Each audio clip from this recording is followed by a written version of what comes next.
Welcome, one and all, to yet another episode of WhickTV, a cross-ideological space where we come together to talk about issues political and cultural, from the silly to the serious. And today, we are having the second ever airing of Versus the World panel, where we invite one brave soul to face their critics live and in real time as they come to take them to task for their takes and maybe their personhood. I don't know. We're going to find out tonight. It'll be fun. We have a couple more individuals on their way. Counterpoints is just finishing some things up, and Kevin Logan hopefully going to be here soon. But the man, the myth, the legend, the person of the hour, SocDoneLeft, how are you? How you feeling today? I'm doing all right. Moved into a new apartment recently. I'm exuding male living space vibes in the background. W. Look, I was about to remark how fresh and clean it looked. Like, wow, that's very uncluttered. I like the aesthetic actually, but you know, that's me. Maybe isn't the best for feeling homey, but you know, you never know. What's up, Layman? Hey, I just took a shit. I would have been back sooner, but I clogged the toilet. So I had to go deal with that. That was alpha male. We're off. Yeah. It doesn't happen too often, but I have a really, really cheap toilet. It doesn't work very well. So, you know, I had to deal with that. So what a great start. What a great introduction to the show. You're so brave. I'm not ashamed. Great. We're waiting on the two other guests that I have invited. Hopefully they arrive soon. Counterpoints has again said he is just taking care of the family stuff, then he'll jump on. I haven't heard from Kevin Logan since yesterday, so hopefully he's still in this to win this because I think he had an interesting angle. But if not, then we will do what we have to do. And worst case scenario, if you in the audience have an issue with SocDoneLeft and we have room, we'll take some caller inners and we'll see how that goes. But yeah, so again, the format of the show pretty simple. SocDoneLeft is going to be challenged by Layman, Flowtrace, Counterpoints, and hopefully Kevin Logan. And yeah, we'll see where the conversation goes. Cool. Yeah, we'll give him another 5 minutes, gang, and we'll just bullshit until then.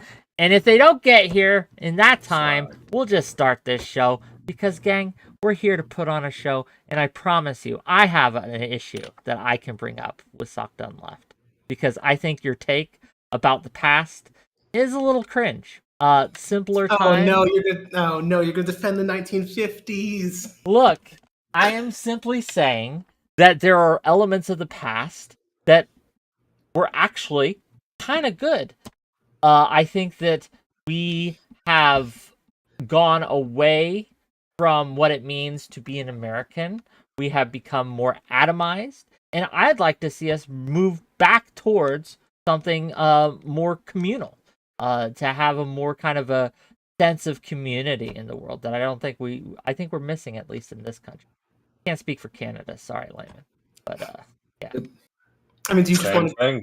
Culturally, we're far more similar than different, so I wouldn't bank on whatever you're gonna have grievances with being too different here. So yeah, see, you're on board with JJ Layman. Come on, shut the fuck up.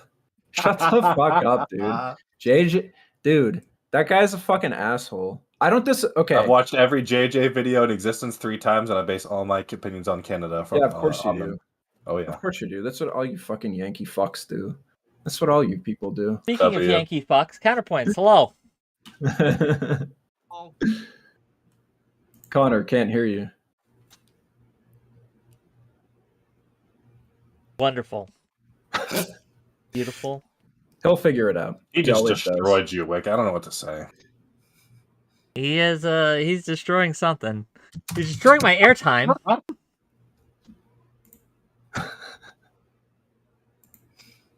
He'll figure it out. He always does. He always does. Okay. So yeah. Anyway, on the 1950s note, Please, so please. Wick is referring to, it's this meme where people used to pine. They're like, I want to go towards a simpler time, and usually they're saying like the 1950s, 40s, 60s, whatever. And I will agree. Like, I will agree. Initially, absolutely, there were things about the 1960s that were like preferential to today. 1950s that were preferential to today. The big fault in my view of this is that the people who want to return to a simpler time generally aren't envisioning a way to bring back those good things. Like, they want to go back to the 1950s because it was conservative on gender issues, it was conservative on race, it was conservative on like welfare and social spending. They aren't like, I want to bring back the union density. They aren't like, I want to rebuild social structure in the United States, other than say the conservative religious institutions of the time.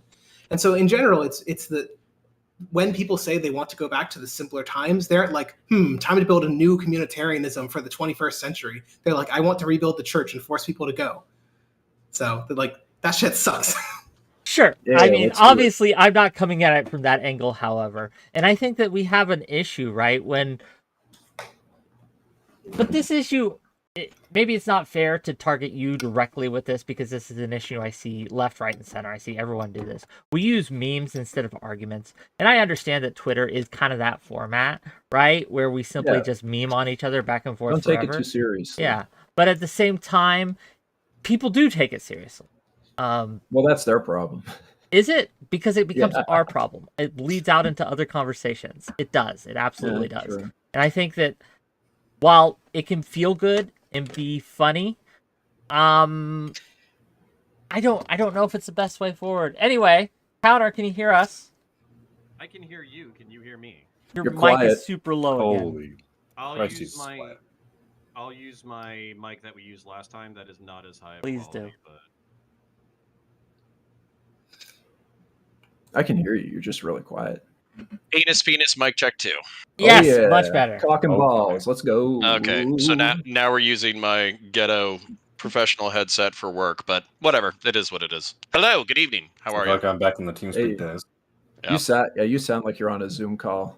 This is what I use for Zoom calls. So if we're talking about how I'm half-assing my stats, then yeah, this is exactly how I sound when we're doing that. No, it's all good. Well, I don't know where Kevin Logan is. I don't know if he's going to show up today. That's sad. But if he does, we'll bring him in. And if not, if you want to come at SDL from a more left-leaning perspective, that was what he was going to do. So if you're in the audience and you're like, well, SDL just isn't a real leftist, please come on in. We will add you to the mix. But I do want to give some room for my guests that have showed up to have their takes and to kind of go in on Mr. SDL here. Do we have a preference for who wants to start? Sounds a little gay, but that's fine. Not that there's anything wrong with that. Well, hopefully it's good content. Let's say It's not that. gay enough. That's what's wrong with it. I don't care if it's gay or straight, as long as it's good content. That's one of my contentions with SDL, actually. That's That he's gay.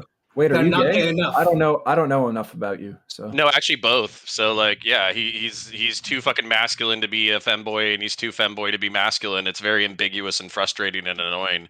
Like, so first he starts out with like, oh, I'm just a twink. I'm gonna wear, these little thigh highs, fucking stockings, and post thirst traps to Twitter. And then he's like, oh, just kidding. I'm dating Merrick and I'm dealing marijuana out of my car. Look at this sick ass beard. Like, that's it's Be very gay, do confusing. crimes. He sounds consistent to me. See, the meme, which is like, my ideology is whatever is best to troll who I'm interacting with. That's my gender. As Okay, an agender, Yes. And as a centrist, it's very frustrating because basically I'm being thrown for a loop either way. You're like, that's one of my contentions. well, I'm sorry to your grug caveman brain. I'll shave it and put on the thigh highs if you want. Well, I just want you to pick a lane, but I guess the centrist in me should probably prefer that you don't pick a lane. That's interesting. Yeah, exactly. I didn't think about it before I said it. This All right. has gone I strange could- directions, but if this is Yeah, where we're going, this is where we're going. Gang, I didn't know it was going to be that kind of show, but I guess it's that. If y'all want to start, I'll put sticky note, or I'll just start typing on my sticky notes all my I think frustrating. frustration. I mean, you guys SDL's take. disagree on guns, right? Like really strongly. You guys could start with that. Well, right? I know Flowtrace. I know Flowtrace has something concrete. If Flowtrace wants to start, Okay. I'll write down all of the annoying things that SDL has done on Twitter and Twitch and YouTube politics for the past year. How much time do we have? Jesus. Not very many. Okay, Flowtrace, what you got? Okay, I have two big things I want to talk about. I want to talk about the USSR trans flag take, and I want to, and then I want to talk about food, housing, and all living needs being free at the point of access. Sure. So, which you want to go for first? On that too. I mean, maybe the USSR flag, because that'll probably get the other two mad. Then you'll have an actually good discussion of the rest. Okay, yeah, here we go. Okay, yeah, so my understanding, I'm going to try to summarize your position. If I'm summarizing it incorrectly, please interrupt me and clarify. So my understanding of your position was that when people were, there was a person who posted themselves going to a protest.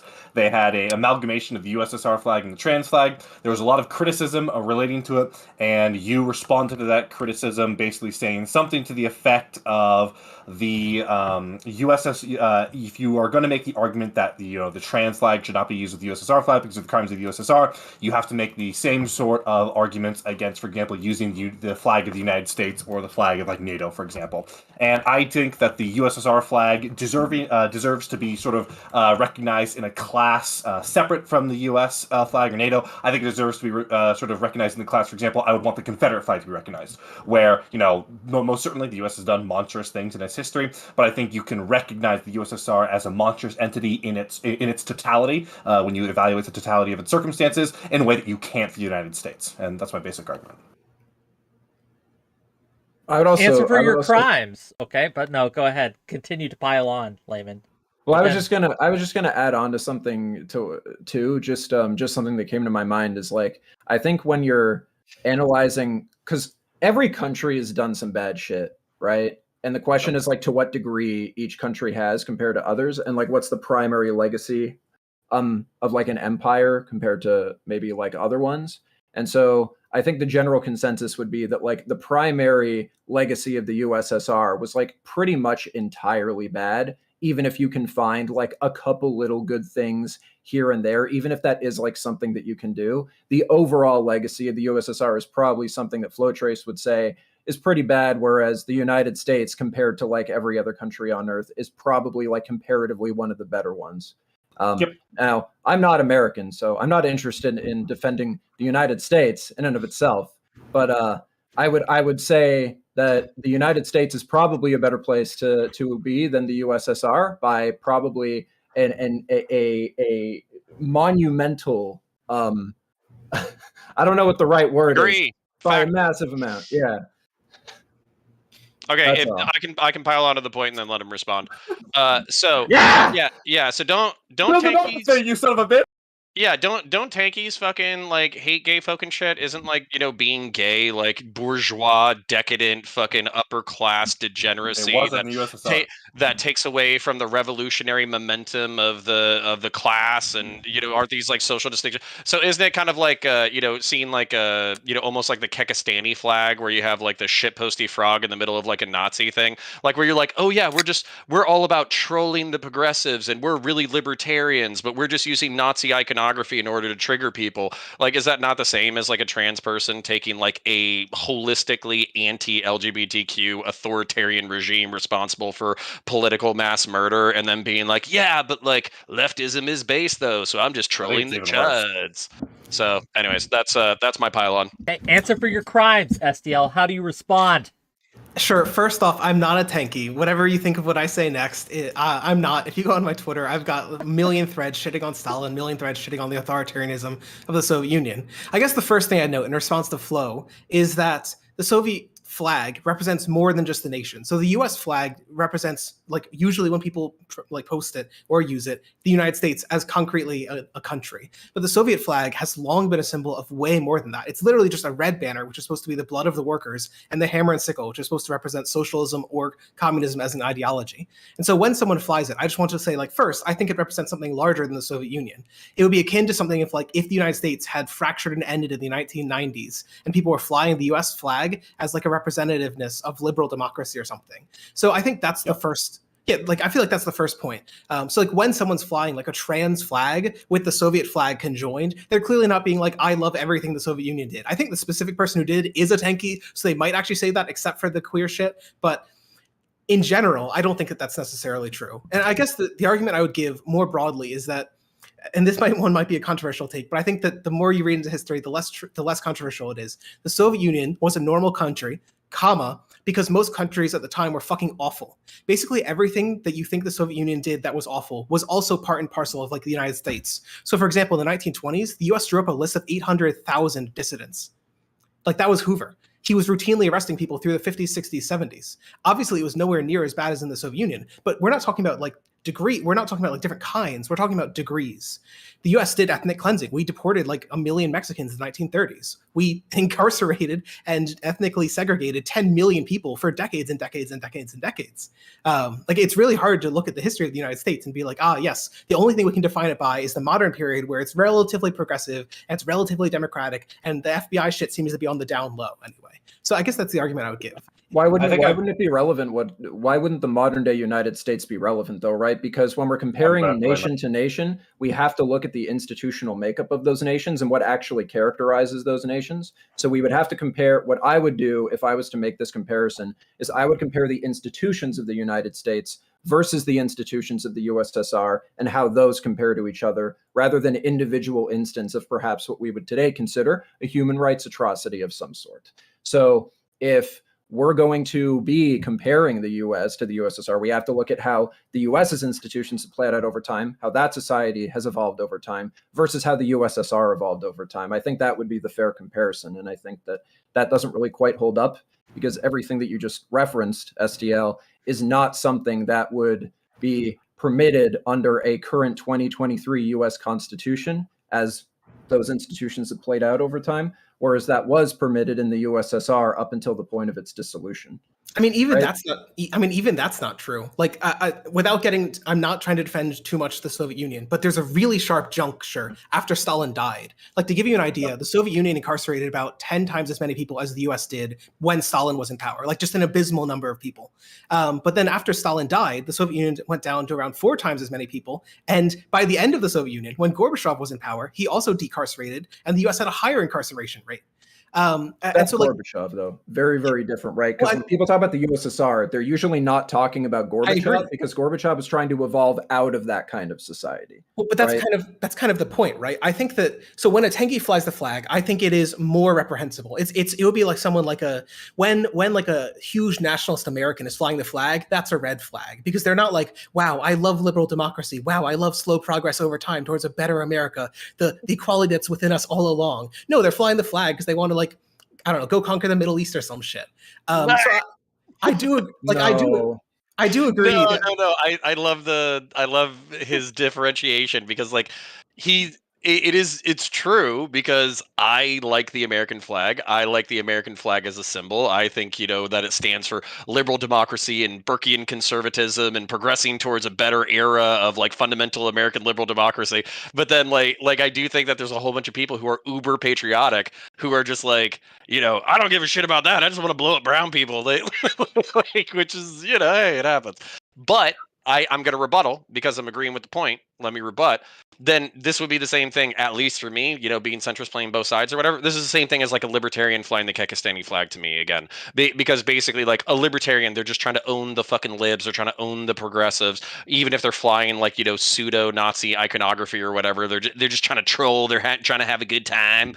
So for me, it's the same rationale. I think I've got a much more poignant example. I think the idea that, when people fly the Soviet flag, they're not just trying to invoke the USSR. That might be true in their intent. In the same way that a lot of people who fly the Confederate flag are trying to invoke a lot more than just the Confederate States of America. There are people who legitimately do believe that it is about Southern heritage. But you know what? I reject that. I don't think that should be the case. I think that you can make a case that, regardless of their intent, this is how it ought be viewed. And this is how we ought, try and push people away from it. So I totally reject that framing. And just really quickly, if I can also hop on the question of institutionality, no doubt the U.S. Was very bad back in the day. But I agree with Layman's point, the evaluation of the U.S. and of the U.S. and the USSR has to include the entire range. For example, if the U.S., let's say the U.S. succumbed to the Civil War or succumbed in World War II, I think you all of a sudden it becomes a lot easier to say, I don't know if the U.S. is really that good of a nation, because so much of our history would have been dominated by the bad things. And I do agree, the U.S. was very bad back in the day, but I'm not aware of anything, and hey, maybe I'm about to get exposed here on my historical knowledge. I'm not aware of anything the U.S. did that rises to the level of the 𝕾𝖎𝖙 or the worst of Stalin's purges. Yes, that is not all of USSR's history, but it's a pretty big thing. Yes, after Stalin gets out, there's a big break there, but that's still a really, I would say really that's bad the thing. primary legacy of it, right? That's what everybody knows about the USSR is the Holodomor, right? Hold up. That's a main thing. Well, and then I want to back this up too, because basically what we're talking about is almost the inverse of a frog boiling in water, right? We're talking about being hotter and then kind of it cooling off. There were Russian secret police audio taping people and disappearing political dissidents as far back as the 80s, immediately before the collapse. I have friends pulling fingernails off in East Germany. Yeah, I have friends who were, not friends, but I mean, peer adult, professionals who were working during the Cold War, and they had to deal with their counterparts in Russia, and it was still some pretty fucking intense shit. Russian secret police and Russian special forces have always been super fucked up and super intense. Or the conduct during the Brezhnev era in Afghanistan, I think, is also. We do got to give SCL a chance to. You're No, throwing a lot you at have him. to I like keep it. gang I like bang. the energy. Much better than the gang Counterpoints bang. energy where they all tried to hug him. No, this is good. But yeah. I would agree with a lot of the criticisms. I think that one mental note you can think for a lot of these is that countries have generally gotten more humane over time, especially the United States and a lot of the big countries. And an easy bookmark is one of the ways I mentally sort of figure this, and it's just a rough guide, is the USSR was something like where the US was minus 30 years, something along those lines. And so the argument I would give is I think that when people are flying, as a response to Flow, is that they're not just trying to represent I'm going to defend literally everything the Soviet Union did. Tankies do, and I believe the person involved was more of a tankie. So that's more of a critique that would be correct. But by attaching, say, the trans flag to the Soviet flag, they're clearly not saying everything the Soviet Union did was correct. I think the argument would go that they'd be something like, hey, I think the Soviet Union should have changed. It should have reformed. It should have become pro-queer. It should have opened up some of its laws. I assume there's a lot of people, even people we would call tankies, who would be in favor of that. Tankies will defend basically anything that a socialist country did, and yet still most of them broadly do support stuff like opening up of countries. Okay. I would This comes to a follow-up point. How would you feel if somebody had a trans flag next to a Confederate flag? I know this person probably doesn't really exist, but if somebody did do that, oh my god, can we make one? Can we do stars and bars and fucking pink, white, and fucking it's just a Confederate flag, but it's fucking pink, blue, and white. Oh my god! Let's do that. I think if that doesn't exist, watching, it's going to someone exist get on after Photoshop tonight. now. Yeah. The difference in part is that the Confederacy was so limited in its time period of survival, and it was so extreme in its ideology. Every state secession. Well, the USSR was extreme in its ideology, but it was also extremely long-lived, and that ideology is something which is so broad and so large that one can argue that it goes against the values of the authoritarianism under Stalin. To give you an idea, the day Stalin, no, not the day Stalin died, the day that Khrushchev gave what's now called the secret speech, where he's hey, I'm going to list out 50 horrible, fucked up things that Stalin did. The CPUSA, so the Communist Party of the United States, they made this article where they're talking about how if we had been under Stalin, some of us would have been shot. This is anti-socialist to its core. These are totally against our values. The ideology that the Soviet Union embodied is so much larger than the authoritarianism. It would be it would be, the difference is something like flying the flag of an authoritarian socialist country versus flying the flag of authoritarianism as an ideology. The Confederacy represents so much more clearly the ideology of white supremacy, the ideology of that sort of slaver paternalistic, we need black people to be down so we can control them for the economic good of the world. How would you broadly describe the? Let me go. Go on, Connor. Okay, go on. No, and also, I'm not even going to say anything productive. I can't let this meme go. We have to find the one trans person in Kentucky who is proud of Southern heritage and is I'm not all about that slavery shit, but I think the Confederacy would have been better for states' rights, and if they supported trans people, and then just have them fucking flying the trans flag in stars and bars for them as their fucking profile. So we need to find that person. We need to communicate with them. We need to get it memed on. But this actually kind of transitions because this is one of my frustrations. Or I appreciate transitions, okay. Yeah, I appreciate your historical literacy and also the nuance that you're bringing to this like historiography.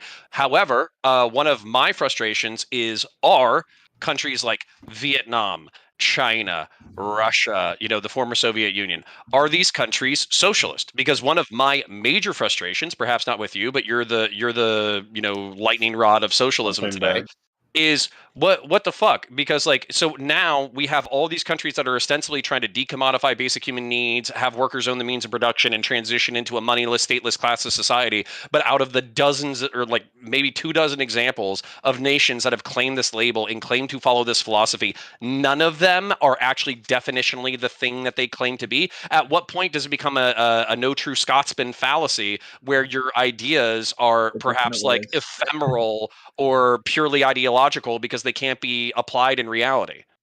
Sure. So the big problem, in my view, with saying, hey, there's been these 12 experiments and they've all ended the same way, that proves that this ideology can't be applied and lead to a different way, is that those 12 experiments, it's really more like 30 with the Marxist-Leninist experiments, is that they all grew from one branch, Marxism-Leninism, this specific vision on how to do a revolution and how to organize society afterward. So like the Vanguard Party model, where there's hyper-centralized control, political, and hyper-centralized, like every Marxist-Leninist country is very, very non-federal.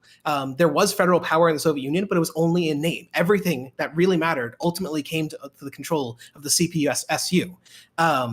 And why does that matter? Because it doesn't build, one of the good things about democracies in general is the ideas of checks and balances, of distributed power across a great number of people. You don't get that in any of the Marxist-Leninist models. They're born out of a revolution, which means a military leadership, which means hyper-centralized control just to win the revolution in the first place. And then after that, you continue that for as long as possible because that's your goddamn political model, right? Follow-up question, and I move to strike. Decentralization, we can see that on Twitter. We can see that on social media. We can see that with 10,000 different tribes of leftists and progressives and socialists and communists and ANCOMs and tankies and all that kind of shit. And it seems like decentralization also doesn't yield power. And it also seems, no offense to present company, it also seems like leftists are a bunch of crabs in a fucking buckets who are trying to fucking crawl out. And the second anybody looks like anybody is about to crawl out, they yank on their fucking leg and slice it off. So how the fuck do you square your perspective on socialism being implementable because we didn't have the correct conditions and the correct experiment with the modern online political leftist landscape, considering what we see today? Sure. So I've explicitly identified myself with the reformist tradition of socialism. So when you read people like Meidner or Wigforce or people of the tradition of, say, liberals. So liberals, social democrats. And they were social democrats, but they were also socialists at the core. So, for example, Wigforce had the idea of permanent reform. It's the idea that reform is a ratchet. You want to take power from the rich and take power from the rich and take power from the rich. And each time you do, it's a little bit easier to take that next bit of power, because the less that wealth is just power, the less that wealth and power is centralized in a small group of people who hate all of your proposals, the more you can do the next one. And so when we look at countries like, say, Sweden and Norway that were led by this kind of reformist socialism, they're actually the most democratic in Europe, right? Just to counterpose the examples, the Soviet Union was one of the least democratic countries around. And yet the other countries which followed a very different kind of socialist experiment are some of the most democratic. The fucking Economist, right, who is not a fan of socialists by any means, rates them as the most highly democratic countries on earth. So how can we, this is the point that I'm trying to get at, that socialism, the ideology in part represented by the Soviet flag, by the color red, by all this, is so broad that it can include one of the most undemocratic countries on earth under Stalin and the most democratic experiments on earth.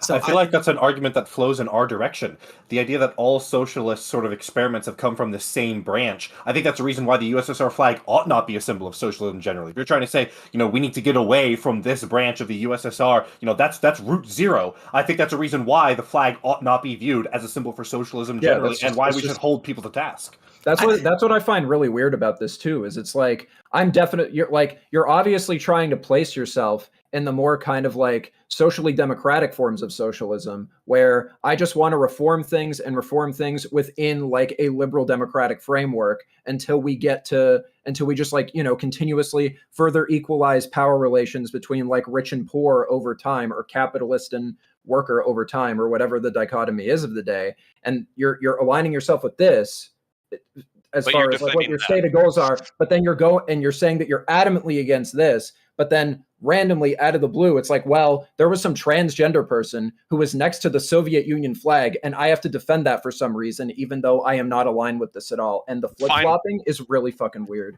And final point before you respond, I say that if I ever develop a following in the political side of things, that I am going to have people spam your fucking replies every time you defend the USSR flag with trans Confederate flags.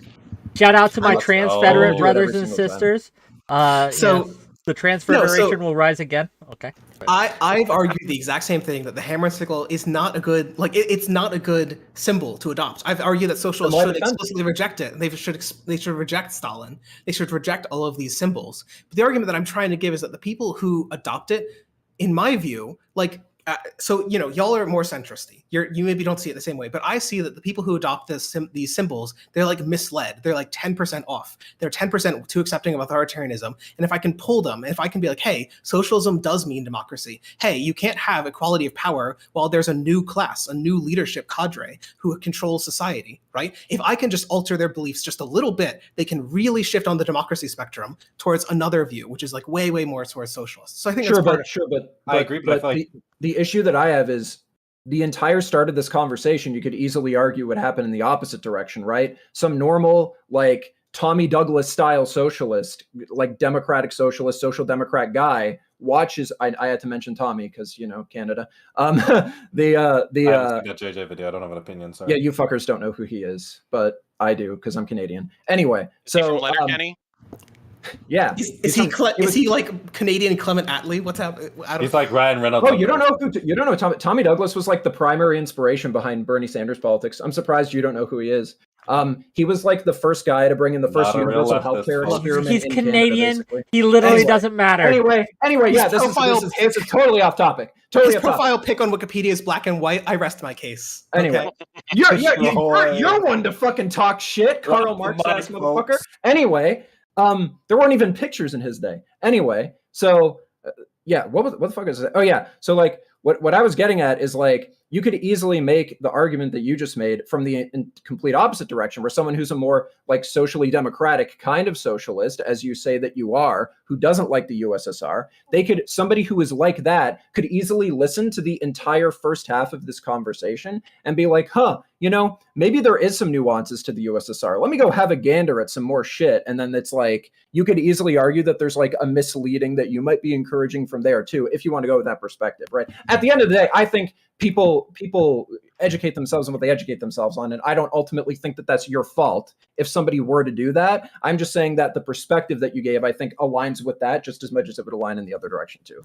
I mean, so the thing is that when social democrats look at the Soviet Union, the things they like they're not like, wow, Stalin killed 700,000 people. That's so cool. I wish I could have done that. They look at that. They look at like the regime and they're like, wow, single payer healthcare. That's really fucking cool. I'd like to do that. Wow, building 1 million homes in 10 years. I'd like to do that shit. To be clear, the social democrats that I am aware of who had electoral success were vehemently anti-communist in that sense of the word. Sure, They weren't like part of the reason for that was so that NATO wouldn't fuck them up.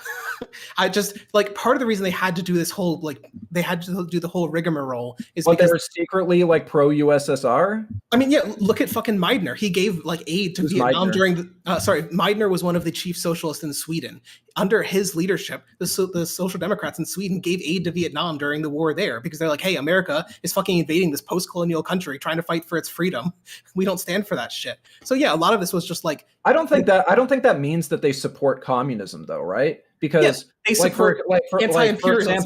For example, back in the 80s, we had a conservative prime minister, Brian Mulroney, in Canada, and he basically, like, when all the other like the USA and the UK were like, hey, Nelson Mandela is in prison, we're not supporting that fucking guy, he's a communist. And Brian Mulroney, a conservative person, was like, well, you don't know if he's a communist or not, and he is a political prisoner in an authoritarian country. We should give him our aid. And they became buds. This conservative guy and, you know, socialist and a nationalist, but not a national socialist. Fucking Nelson Mandela are like buds now, right? But nobody in their right mind would say like, well, that means that Brian Mulroney has socialist sympathies or that he has, you know, some kind of like nationalist socialist sympathies, because he wasn't. He was a very like neoliberal kind of guy in the like traditional sense of the word.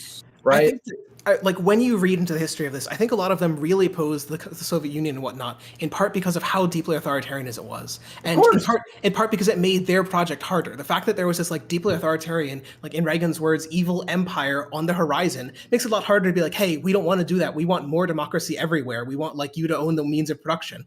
It makes it harder to do that when there's that evil empire. So yeah, it's understandable. The 𝕵𝖎𝖙 of its yeah, time. so they immediately so in So realizing. Yeah, actually true. Yeah, so like that plays to our point, which is like in realizing that they were not aligned with this communist country at all, they entirely disavowed it, and it was to the benefit of whatever the fuck they were doing. Right? And what I have an issue with is that you were not doing that at the beginning of the conversation. What you were doing was you saw that the transgender shit and the USSR shit smacked together, and you were like, I'm going to defend the fuck out of this. And then once all of this pushback happened, now you're like, well, actually, you know what? Let me just clear the record. Yeah. Not a fan I need to come clean. I need to come clean. I need to make this crystal clear for people. Me and Aristocracy have a bet going on, okay? So whoever wins this conversation, she has bet that SDL is going to body all of you, okay? She has put money on the line. Me. So I just want to make it clear, right? I want to be very transparent, okay, that I have this bet going. But if you think SDL is bodying these people, press 1s in chat, and if you think he's getting bodied, press 2s in chat. This isn't fair because it's We're gonna fucking see a lot of Twitch. 2s. Everybody's a socialist on Twitch. That's just not fucking fair. True. So I just to refer to what I was saying. That's why she made the bet. Okay. When you look at what I said, I literally did something like, hey, if you think this shit is bad, you should say the same shit about the American flag. Because I think that if you want to do the shit about, the Soviet Union represents all of these evil things that the Soviet Union did. The Soviet flag represents all those evil things. It's not just that it represented. It's not just that it did evil stuff, though, right? It's that is like the primary legacy of the society. That's what the issue is. It's not just that they did bad stuff. So it's that they did bad stuff, and that was the legacy. Okay, listen. Sorry, real quick. So I don't care, y'all. It's Wick show, and if y'all still got points, that's fine. But I also feel like I have heard the same thing, a couple of times. So yeah, we can move on to the. I do want to. The other. I do want to attack him. That's why I made the vote. To be clear, that was because if we're bodying him, we should just keep doing this for another 90 minutes. But if we're not bodying him, we're taking a risk, and therefore we should move to another subject where we can body him. You know what I'm saying? Like it's very. Well, here's a good segue. $5 from 𝕍𝖏 to ask this: a question for SDL. Why has only one branch of Marxism-Leninism been tried? Why haven't we seen anyone try another form of socialism or communism? Well, so I've answered that earlier, that we did, right? If in fact, socialists ruled Europe for roughly 1 in 3 years. In the average country across Europe, 1 in 3 years after World War II were ruled by a nominally and explicitly socialist government that was intentionally trying to do it. It's part of the reason that Europe is the way it is today, why there's so much more social spending there. Sometimes it's been called Europe's socialist revolution. We did try it. It was one of the major traditions of the West for half a century. As to the question of why there haven't been other revolutionary branches of socialism tried, it seems to be that revolutionary anarchism just sucks. No offense to the anarchists out there, but it just doesn't seem to work very well. Wait, hold on. So hold on. I gotta ask you a question. And to be clear, go ahead. Well, just to finish on the last point, there are actually multiple branches of Marxism-Leninism. The problem is that all of the branches, from an outsider's perspective, look basically the same. And from a social democrat or reformist socialist position, so I'm the latter, reformist socialist, they all function very similarly, right? The difference between Maoism and Marxism-Leninism and various branches of Maoism is not too important because they all seem to lead to the same conclusion of an authoritarian one-party state. There have been opposite experiments, there have been democratic experiments, and they've led to more democratic societies. If you look at what socialists in America want, they generally are the ones calling for the end of the Electoral College. They're calling to the end of the Senate. They're the ones calling for more democracy. In fact, all across the United States, the socialist tradition, the workers' tradition, is the one which has been associated with lowering the voting age, with increasing democracy, direct votes for senators.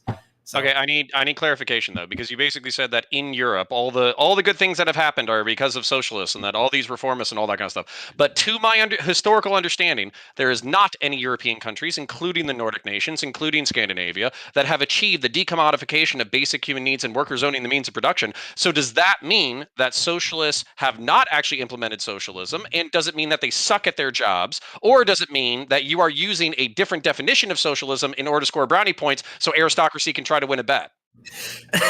The argument I've long given for reformist socialism is that it has to be slow. This is something that people as far back as like Bernstein have talked about, that if you want to do like the whole economy run as nationalized or the whole economy run as worker cooperative, you can't flip a switch and do it. I would prefer a much faster pace than what the socialists attempted. I think they were limited by the political realities of the time, the fear of NATO, like unironically the fear of NATO, given what NATO did and the US did to the global South.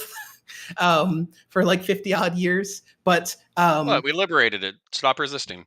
Yeah, we liberated them over and over and over. Yeah, so I guess the point I would give is like, I think that the definition of socialism here is it's an aspirational one. One of the terms that Whig Force again comes up with is provisional utopia.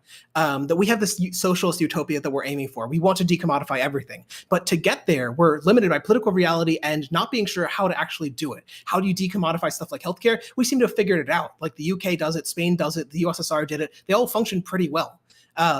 But we haven't figured it out for a lot of other things. So you have to do this sort of experiment where you try and decommodify it in one sector and it might not work and you have to go back and try it again. So that goes the argument. Are you familiar with the super mega drama? No. Okay. They decommodified housing for somebody. It did not work out. Okay.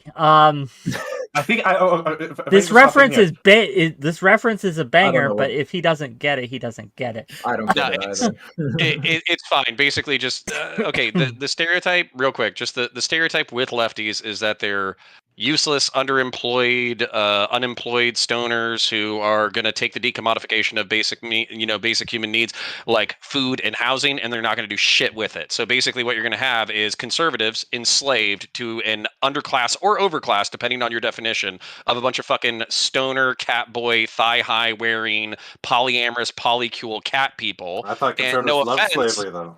And no offense, True. you are not dispelling the myth by wearing thigh highs and living the life that you live. So I mean, Okay. My extravagant lifestyle. yeah.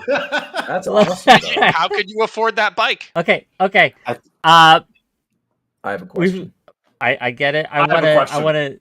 Yeah, so I understand, but I want to transition off the transgender and USSR topic. So I was do going we to have do that too. something? Okay, great. So And I Flowtrace? have one after that. yeah, so Flowtrace, you just went, so keep your other one in your pocket for now. Okay. We're gonna go and we're gonna let Layman lay into him at this point. Okay. To the man. Okay. So I can't speak for Flowtrace because I'm not familiar with his living situation. But Connor and I are homeowners. What happens to us in your socialist society? So one of my most controversial takes on Twitter apparently Let's was go. that I think I said, quote, how homes should not be personal I've got the property. quote. Okay, what did you mean by that? Elaborate here and now. The elaboration is everything should be rented. Home ownership ties people down, and mobility generally hurts workers. There's a ton of evidence that when people are able to freely move around from place to place, they get higher wages, better working conditions, they're happier with their lives. There's a really famous study, actually, from Iceland, where there's a small island, and it's got a volcano on it. Because Thanks for the fucking raid, Ice Beans. Anyway, carry on. Back to volcanoes. There's a small island and it has a volcano on it and it fucking erupted and magma like spilled over and destroyed like 1 and 2 of the houses. So those people were forced to move off the island. Like they couldn't rebuild. And the people forced to move off the island are like 10,000 kroner or something per year richer, like 25% richer than the people on the island. There's just a shit ton of evidence that mobility helps people. The argument is that ideally no one should own their homes. They should rent, but from a publicly owned, like democratically controlled rental society. Okay. What about equity? I don't like that leap. That leap really bothers me. So I agree that that being able to have mobility is good. The issue, and I do this for I have an IRL political life outside of all of this shit that I have spent the last year actively fighting NIMBYs all of the fucking time. It is literally all I do when I'm not online. So this triggers the Salute shit to out my of me. developer shill. W. Yes. It's a meme, but yes, half jokingly. So no, but like I agree that more mobility is good for all the reasons that you just said. But the reason why that we're not mobile right now is because we just don't let people build apartments, right? If we let them build those places and then housing, all kinds of housing, single family, multifamily, what the fuck ever you want to live in, is just a natural response to demand. And we can have some subsidization of the nonprofit sector too. I am absolutely in favor of that too. If we have that, why then do you go to therefore nobody should privately own their own home? Like, how do you get there? That seems like a logical leap. Even if there were single family homes, there's no reason that people can't rent it. Like my previous rental that I was in with Merrick was this sort of detached like apartment community where each apartment is like a little miniature house. There's no fundamental reason why the ownership type has to be like you owning the home rather than you renting the home. The reason for that is twofold. One is that encouraging renting under like a capitalist society, encouraging renting encourages people to put their money in stocks. Stocks have a higher return on investment that'll tend to equalize like racial and income wealth gaps. I know this is a very like esoteric argument, but the return on stocks is about 1% higher. The return on stocks is about 1% higher per annum. And so over time, that tends to mean that white and rich families who not only own their home, but also own wealth tend to like grow further and further away. So reducing home ownership and encouraging stock ownership would tend to reverse that. That's like super esoteric, but the other reason is mostly mobility based. Okay, what if I don't want to own stock?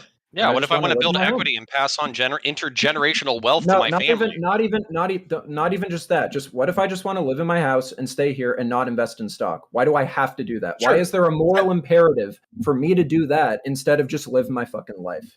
Well, in a society where there's rent and also there's tenant, like where everything is rented, but there's also very strong tenant protections. For example, there's no ability to evict someone without cause, right? So like in New York City, for example, one of the big things that DSA is pushing for is with cause eviction. You can't just kick out a tenant for whatever, right? You have to be like, hey, they defaced the property. Hey, they like violated the contract in some way. Hey, they violated my individual rights, right? Something like that. I don't know what that means, but no, I'm asking like the tenants did something to the landlord that like violated their rights in some way. They violated their property. They did property damages. They harassed them. They tried to like abuse them or something like that, like physically assaulted them, some shit like that, right? Generally, yes. That's the idea of like with cause. It's something like in employment, there's a firing with cause. I'm totally blanking on it, but there's a difference of types of ways you can fire people. One has to be for violating your contract in some way. One is they can fire you whenever. It's the exact same thing for housing. In a society that has with cause evictions only, then you can live in your apartment forever as long as you aren't like shitting all over it or something. So yeah, like what's the problem there? Well, no, the issue is that you're saying that we shouldn't own homes, right? You're bringing forward the position. Yeah. So what I'm asking is, you can have all of that stuff, all the stuff that you just said you can. What I'm asking you is, what is wrong with me choosing not to do that? Why is it bad for me not to do that? Everything you just said is an option that people can already have in society with home ownership. It's funny you're saying this as a developer, Shill, because you should know even better than I that when people own a home, it gives them an interest in restricting the construction of new homes, because your home value is now a commodity which rises. It does. Your house value rises when the scarcity of houses rises, right? And so if you own your home, you want there to be less homes. You have a strong interest in making sure there's less homes. So here is a common argument. So first of all, okay, this is something I disagree with lefties on when they talk about NIMBYism. Lefties think that NIMBYs only care about the property value and they don't care about anything else. My opinion, and this is probably going to be a hot take to you, is that I don't think homeowners, if you could prove to every single homeowner that ever exists that more housing would not affect their property value, which by the way, I don't even really think it does. And I think that there's empirics to justify that, because most property value is based off of land value and it's not based off of the actual structure that's on your land. And that's something I always say to homeowners who bring up that argument. And then when I bring up that argument in all of the public hearings that I go to, they pivot to something else. They don't actually care about that in and of itself. What NIMBYism is it is a irrational, reflexive opposition to their neighborhood character changing, fundamentally. And there's a million arguments that they make about that, but all of it is downstream from that. Property value is just one of those things. That's my hot take. Well, sure, but let's grant that. Let's say it's only one of those things. If it's 5%, then that means that in a society like where it's all renters, you now have 5% less NIMBYs, right? Like, is that not? That's not necessarily true. I know don't this agree. is a simplified model, but the idea here is if it's one of those causes, and it seems to be First of a all, fairly significant one. But first of all, my issue with NIMBYs, first of all, is not that they have a personal preference for disliking apartment buildings and shit. My problem is that we give them the power to actually have some kind of say in that. That's my issue. That's why I want to get rid of like the public consultation process entirely when it comes to housing on the municipal level. And I want that to be probably done at a more provincial level is ideally what I would, that would be within the constitutional framework. I want to, I like it. I like the specifics of it, but I want to give a chance. I know it's not entertaining enough. I want to get, no, it's good. It's good. I want to get Flow. I just want to give space for Flowtrace and Counterpoints to weigh in on the private home ownership issue. Oh yeah, what happens? Okay, well, you answered. No, I don't even know if you answered that really, but okay. the answer is RAITs. I don't know what that means. So. I think the fundamental problem here is that there doesn't seem to be enough of a compelling reason to disallow this kind of free association. Yes. I'm sure Layman and Counterpoints would agree that at a certain point, there are probably some things that we would agree that we wouldn't let people do in their best interest. Like, I don't think anyone here thinks that we should, allow people to sign themselves into indefinite slavery to like corporations because like there's such potential for abuse here. But it doesn't seem like you presented a compelling enough reason that this is such a bad thing that even allowing people to privately own their homes it needs to be disallowed, as opposed to just moving for like I think what Layman and I. It's not even such a bad thing. I just don't think it's a bad thing. I just if somebody can own stock and then they have more mobility, if somebody is just as long as someone has the choice, I don't see why there's a moral imperative there. Yeah, I just don't see why that's bad. And if I can just add on, I think the other thing, and this sort of might be a segue into the other issue I wanted to bring up with, in regards to making certain services or goods free at the point of service to people like food or housing, is that this feels like such a bad fight to take. There are really strong arguments in favor of NIMBYism and ways to push back on them. Saying that we should outlaw private housing, like owning your house, is like the worst part. Like that is like the Brianna Greyjoy position. I feel like that's like going to totally sabotage this kind of thing. Okay, before you answer for your crimes, I want Counter to get a chance to have a say, and then. I am principally opposed to this idea in almost every sense of the word, as like an elitist, as a homeowner, as somebody building equity, as a family man, as somebody who wants to put roots down in a community, as somebody who wants to build community. I am completely against this. As a matter of fact, I propose a counter proposal, which is that everybody owns their shit. Renting is banned. Everybody builds equity. If you own a condo or an apartment or a house, you are forced to be building equity. Abolish landlords? Is this an abolish landlords take? Yeah. So basically, let's say that you enter a condo or an apartment complex, you paying into the system, they take the maintenance fees and they take a little bit of profit or whatever, and then after that, you are earning equity built into your property, so you can take that inherited wealth and you can either just the same problem on the other side. Yes, it is. Yeah, it is. No, but I love it. It's fantastic. It's great. Why? So don't worry about it. Why? I think he's memeing. You're memeing, because right? I'm partially memeing, but I also don't want fucking perpetual, joyless. I think Nick Fuentes called them cappuccino debt slaves, and basically that's what I hear when I hear SDL's fucking thing is like let's just never own anything. You'll own nothing and you'll be happy. I think I hear the Soros bucks fucking coming through his mouth. Okay. First off, I actually do think there's a very good argument to say that consumerism and obsession with ownership does sometimes go too far, and there should be a more focus on being happy regardless of your ownership. And the other point I'd like to point out is that again, from the exact opposite angle, I don't think you have a compelling enough reason to say that renting is so harmful. Counterpoints against the world was 2 weeks ago. Yeah. Don't fight him. Rick, I'm going to end it all, and I'm going to name you in my note if you let me finish this point. I don't think you have compelling enough reason, on the exact same reason, to say that this is such a harmful behavior, that renting is so bad for you, and there's such a potential for abuse, that we're not going to allow it. Like, it's the exact same thing. Look at the skull shape of renters and tell me that there's not a problem. Okay, run away. Okay. So to speak a little bit to this, I think that to survive the climate like the massive changes that are going to come to the climate, one of the things that we're going to have to do is change how we build housing. One of the arguments for shifting towards like denser housing is not just that it's like economically more efficient in terms of like how much cities have to spend on services. It is better for the environment, yeah. It's better for the environment. It's better for city budgets. It's better for personal budgets. Like living in dense environments is enormously superior. And so I advocate for people to allow the freedom to build more infill housing, because the problem is we don't let people do it, and that and the state encourages sprawl. I'm not in favor of that at all. Wait a second, I'm not done, motherfucker. So sorry, go ahead.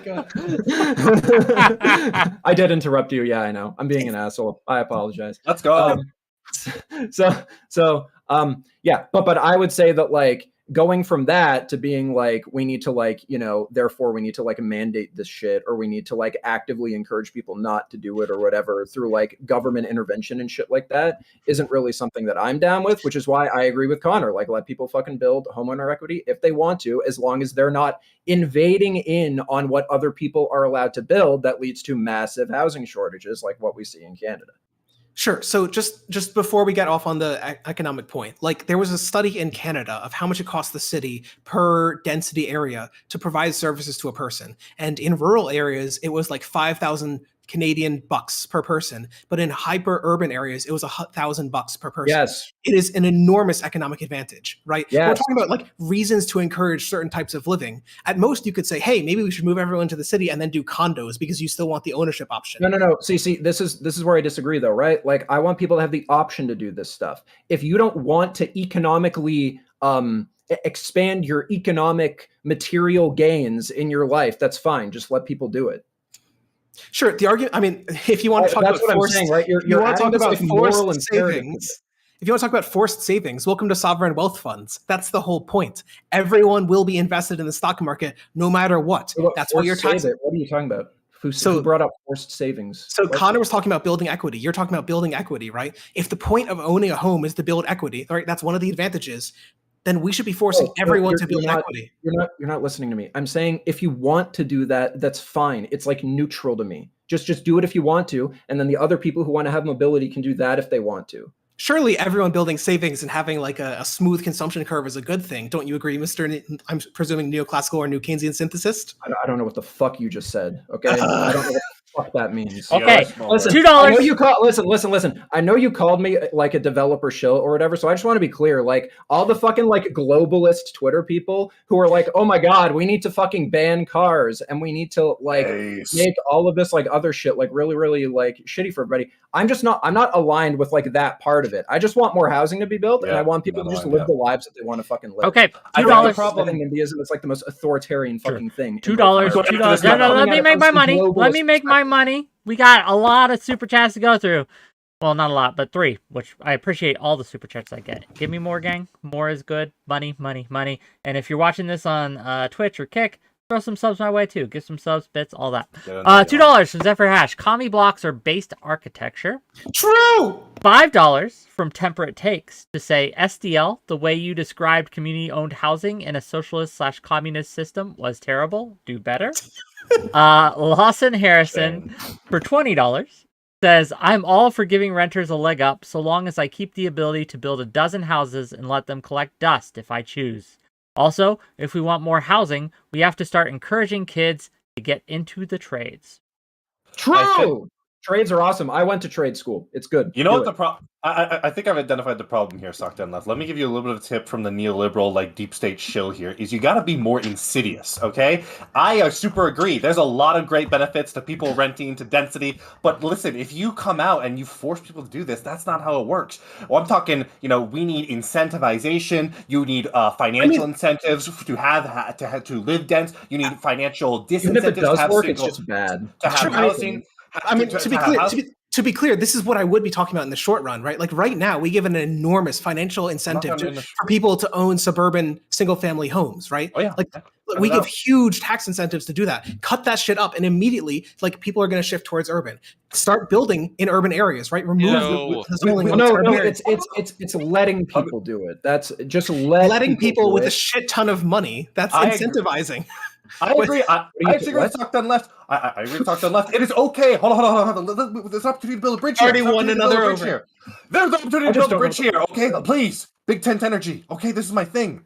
There is absolutely, I think even Counterpoints would agree that if the state finds a certain behavior as very, very positive to development, it's okay to provide some financial incentives as long as you maintain people's freedom. If people really do want to build, own their homes, that's totally fine. But it's okay for the state to provide financial incentives for things they think are beneficial to society as a whole, that there's a state interest there. I think, but where I would fundamentally disagree is, it seems like what you said, from what you said, SocDoneLeft, you would view that as merely a means to an end, as a temporary stopgap measure. I don't think that's the case. I think it is important to actually maintain the ability for people to do that. I just don't think there is a real incentive or a real benefit to be gained from the massively controversial position of, like, at a certain point we're going to outright ban it. You don't need to do that. You don't need to go that far, and I think it would be counterproductive to do so. I think that there's a different role of different pundits in, like, so this is a more controversial opinion maybe, but I think that the optics game doesn't apply to literally everyone, right? My job in part is to be the annoying person who's slightly to the left of, like, the in a lot of issues, to the left of the Overton window, right? And so, like, when I'm saying stuff like, hey, eventually I'd like to see a society where all housing is owned by the public, where every apartment is run by is run democratically, that you own it as in terms of your, like, political power over the apartment, right? These goals, I think, are way outside the Overton window, and I'd like to see society slowly shift towards them, because we're not going to get it overnight. Like, tomorrow, I'm not going to go out and be like, hey, you're a Republican? Well, guess what? I'm going to convince you by saying that the government should own your home. Of course not, right? There's different times and places for this. But the argument I'm trying to give in the super long run is that, like, when you look at apartment complexes, when you look at public ownership, some of the benefits that you're talking about here is, hey, now you can do stuff like district heating a whole lot more easily. Hey, now you can have stuff like shared repair people over the entire city far more easily. Hey, now you don't need to have 14 million middlemen who do the renting insurance, who do all of the, like, little rental, like, every step of the rental process has so many fucking middlemen. I don't know the last time y'all have applied to an apartment. I know, because I fucking did this like a month ago, and it fucking sucks. There were like 4 vendors involved in my goddamn application. Why? Just simplify it. The same argument for stuff like single payer healthcare applies to single payer housing, right? You get rid of the fucking middleman. Okay. Counter, anything for? I want to give Connor say something. And they're gonna say markets. We're gonna move on. Nobody. Yeah, I don't think Connor said anything about markets.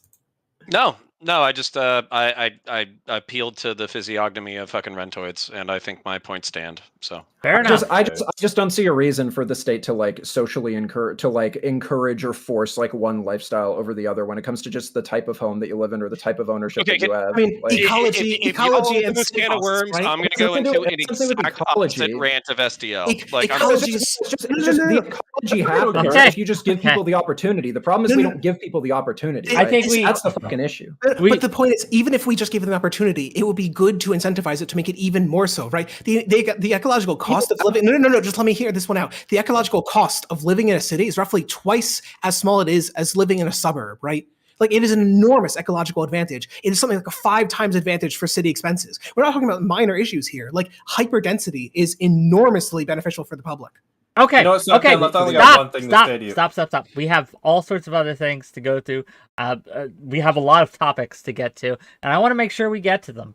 I think we, if I let you and Layman would just go for hours on this. It would not stop. It would never stop. So I'm going to have to put a stop to it. I'm going to put my foot down, right, all 10 toes, and say no. Okay, Counter, you had an issue that you wanted to bring up, so. Yeah, so maybe he'll concede instantaneously. We'll see. So basically, guns are cool sometimes. I will concede. Which one? Guns? Nice. All right, cool. Happy we resolved that. But hey, honestly, I flipped. I'm for gun control, not because I want to ban assault weapons, but just because I want Americans to be forced to buy tactical lever actions and revolvers. So I just want that industry to boom. But memes aside, I think that Marxist-Leninism. So far, this is my frustration with socialists online. Marxist-Leninism is a dead branch, or a rotted branch, or a Nergalite branch, or a cancerous branch, or an AIDS-covered branch. Most people with some level of historical literacy will say that. So I appreciate you saying that. Then, when it comes to the Nordic reformist socialists or whatever, they have not implemented socialism. But I heard your ratchet argument. Okay, I think it's pussy shit. I think that it's basically conceding that we do not have sufficient evolutionary pressure for human beings to exist in a productive way with decommodification of basic human needs and workers owning the means of production. But there's a further frustration that I have with socialists, which is that there are individuals who have accumulated vast sums of wealth. I'm talking about 𝕵𝖎𝖙, I think Xander Hall just bought a $2.3 million house in downtown What? Los Angeles. No I'm just way. kidding. I'm kidding. He's in an apartment in Seattle. But there are people who are doing quite well, and they advocate for aggressive socialist projects and decommodification of basic human needs and workers owning the means of production. And I think from a liberal, individualist lens, a centrist lens, it's very frustrating to see them basically be like, oh, well, I'm going to engage in conspicuous consumption and I'm just going to do whatever the fuck I want with my money because I can't change anything. So why, as somebody who's anti-leftist, would I ever trust people who apologize for Marxist-Leninism, who basically take mixed economy capitalism and claim it philosophically as their own, and then don't hold their thought leaders accountable, to live the words that they preach? Why would I ever take leftist, socialist, or communist seriously? So one of the philosophers that I like most is G.A. Cohen, and he wrote a book titled "If You're an Egalitarian, Why Are You So Rich?" And a lot of my thoughts align with Cohen on this, that it is, in fact, morally wrong to be an egalitarian and be hyper-rich. I do think there's an obligation of people like Hassan, who've accumulated significant sums of money, to put that money into practice, to do something like, hey, start a worker cooperative to help run your channel so that you can stream more often, get even more money. And So then are you calling out Hassan specifically tonight on my stream? It's so true. I'm calling out Hassan Piker. I mean, I think so. Conversely, I think one of the things to recognize here as well is that a lot of the people who have gotten to these huge sums of money, they're new to it. Hassan has had his high income for I think like 2.5 years now, so it's getting to the point where I think longer than that. It's been 2.5 years of this high level. Before that, it was like slowly ramping up to it. The number isn't super important. The point more broadly is that I will accept that like there's some degree of time it might take for someone who is not like new rich, so to speak, to being like, hey, how do I use this to advance my political goals? I don't think the correct vision is like, hey, you've got to donate all of that. Because, when we look at the right, they don't have to donate it. They funnel that money right back into media, right? Like Sheldon Adelson and Rupert Murdoch both got insanely wealthy by taking their existing fortunes and plowing it into media and then using the money from that media to get even fucking wealthier. I think the exact same thing makes sense from a socialist perspective. You should just want that wealth to also be being shared with workers. You should be wanting to show that your vision of how the future can work, you can create it in small, right? So like, I do agree there's a criticism there.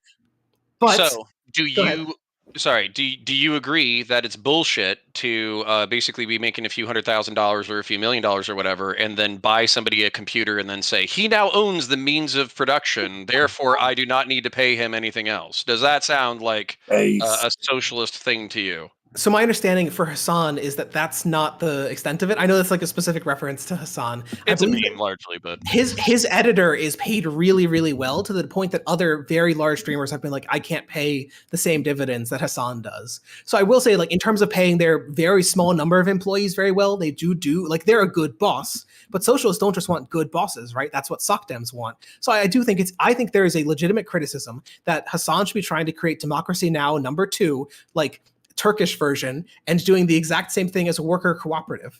Because like Democracy Now! Fucking rules. To be clear, yes. $5 just real quick before you go, Flowtrace next. Before Lawson I let it go. Harrison for $5. Hassan is the best capitalist on Twitch. Go ahead, Connor. All right, I just want to note something historical. I'm not actually going to argue. I actually don't think it's the case that Hassan did pay his editor very well at the time he gave his PC. It was only after that. I believe my recollection of events, and if someone wants has something contrary in chat to share, please do. My understanding is Hassan was not paying his editor at all, and bought him a PC, and then yes, that is the correct timeline to my understanding. Okay, so real quick pause. I don't care what chat says. I don't care what aristocracy says, okay? SDL did not blow me out on that point, okay?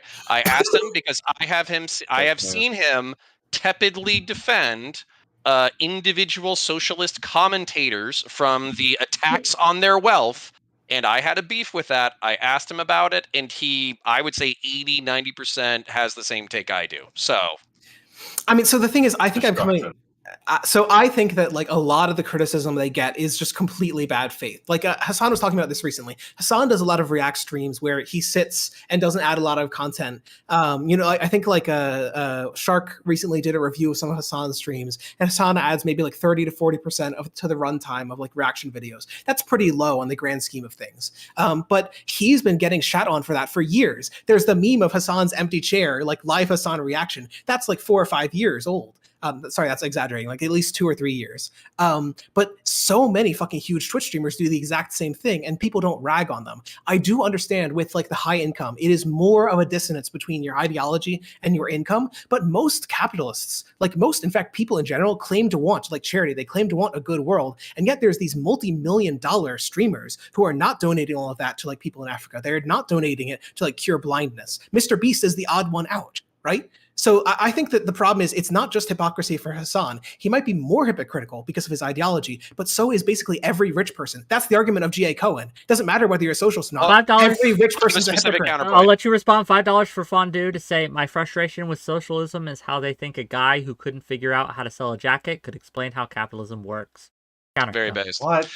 Yes. No, I got to respond to that. There's an old meme that economists are fucking terrible at investing. Like economists do barely better at predicting the stock market than the general public. So Karl Marx tend to be dumb. Okay. So are economists. Yeah, Karl Marx is still a fucking. Oh God, what?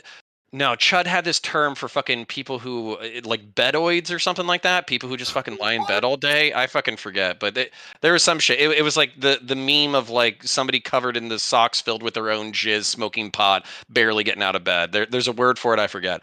But Karl Marx was that. A loser? But anyways, no. So you're right. I think you're right that there is a particular vociferous and potentially bad faith call out of quote unquote leftist creators who seem to have done well compared to rightoid creators who say they want a better world but they don't do shit with it. But here's the thing.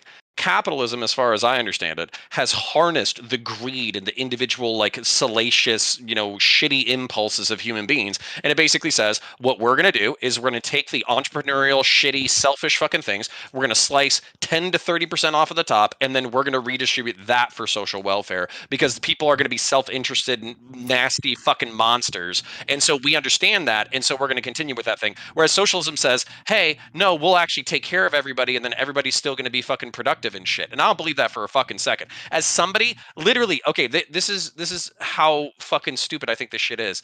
I made $3,000 from talking about a hobby online. Okay? Do you know how many fucking people would quit the economy if they knew that they could just go try to talk about their hobby online in order to make money?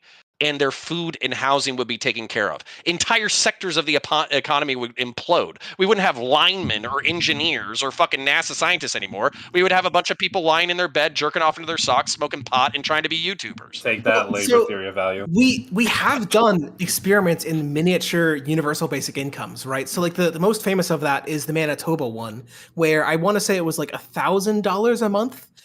It was like it might have been slightly smaller than that, but it was fairly substantial. Something like a fourth, I think, of the median income. And yet it didn't have any effect on employment, like basically nil. And so if you could tell people, hey, we're going to fund at least a fourth of your living expenses, and they don't fucking quit their jobs, they don't change their hour, they don't change shits, that sounds like a pretty good deal. And so the question sounds like a liberal solution to me. Well, the question, of course, is why, if you double it, why would that change enormously? So what if you double the disemployment? So what if you even quadruple it? If you could pay everyone the median income and 2% more people were unemployed, that would be a fucking miracle, right? Like the amount of disemployment you're talking about here is tiny. And I guess just a last note on this. One of the underappreciated effects of stuff like minimum wages and the more general category called solidarity wage policy, where wages are generally compressed, is that it's actually pro-productivity because it means that high productivity workers cost the same as low productivity workers. It encourages firms, which get a really, really good use out of their workers. It gives them a huge amount more profits, a huge amount more to reinvest. That's true even under a worker cooperative or self-financed socialist system. Sorry, that might have been super esoteric, but like before solidarity. Go ahead. Yeah, no, before you respond, $5 for Infallible Owl to Counterpoints. Counterpoints, bro, if you want some of Hassan's money, you need to jump ship then, comrade. Welcome to the revolution. Yo, I was talking about Newest this the other day. Orbiter right Yeah, here, I'll folks. let it go in a second, but God, I wish I could be a fucking grifter, man. I wish I could be like, hey, black people, you just need to bootstrap, derp, derp, like lower the taxes. Rich people work hard enough. Didn't you know that they do everything in the economy? I wish I could say that, or I wish I could say, hey, the reason why your BPD is so horrible is because of capitalism. If we decommodified basic human needs and workers owning the means of production, all your mental illnesses and social illnesses would disappear. I could do that as well, but it's just not in my heart. I mean, there's so many rightist grifters, dog. Sorry, go ahead. We gotta we gotta let Flowtrace in. Yeah, I think there's a massive difference in the criticism of lacking donating charities with excess funds. That is a criticism that I think you could be making equally of capitalists and of socialist creators. But I don't think that's the strongest criticism, nor the dominant criticism that's being made of people like Hassan. And that is that I think the socialist ideology places a unique responsibility on business owners, like, for example, Hassan hiring an editor, and their conduct. And that is something that I don't think is anywhere near as hypocritical with more capitalist, like traditional liberal streamers. So I don't think it's fair to say, oh well, I don't know, Destiny isn't donating all his money to Africa either. No, but Destiny, but if Destiny were to have a more traditional capitalist relationship with his employees, that would not be a unique criticism of him. But for Hassan, it is. I mean, there are some criticisms we can make about how Destiny overpays his employees. I think that have been made. Jesus, a hold little on, bit. real quick. You just said that. No, Was it $4,000? Respond first. Okay.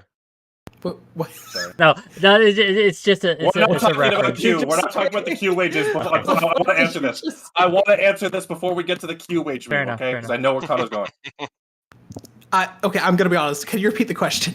Yeah, I don't know what the fuck you said. Okay. Okay, ready? You talked about how there is a unique, there is not a especially unique degree of hypocrisy because capitalists still believe in charity.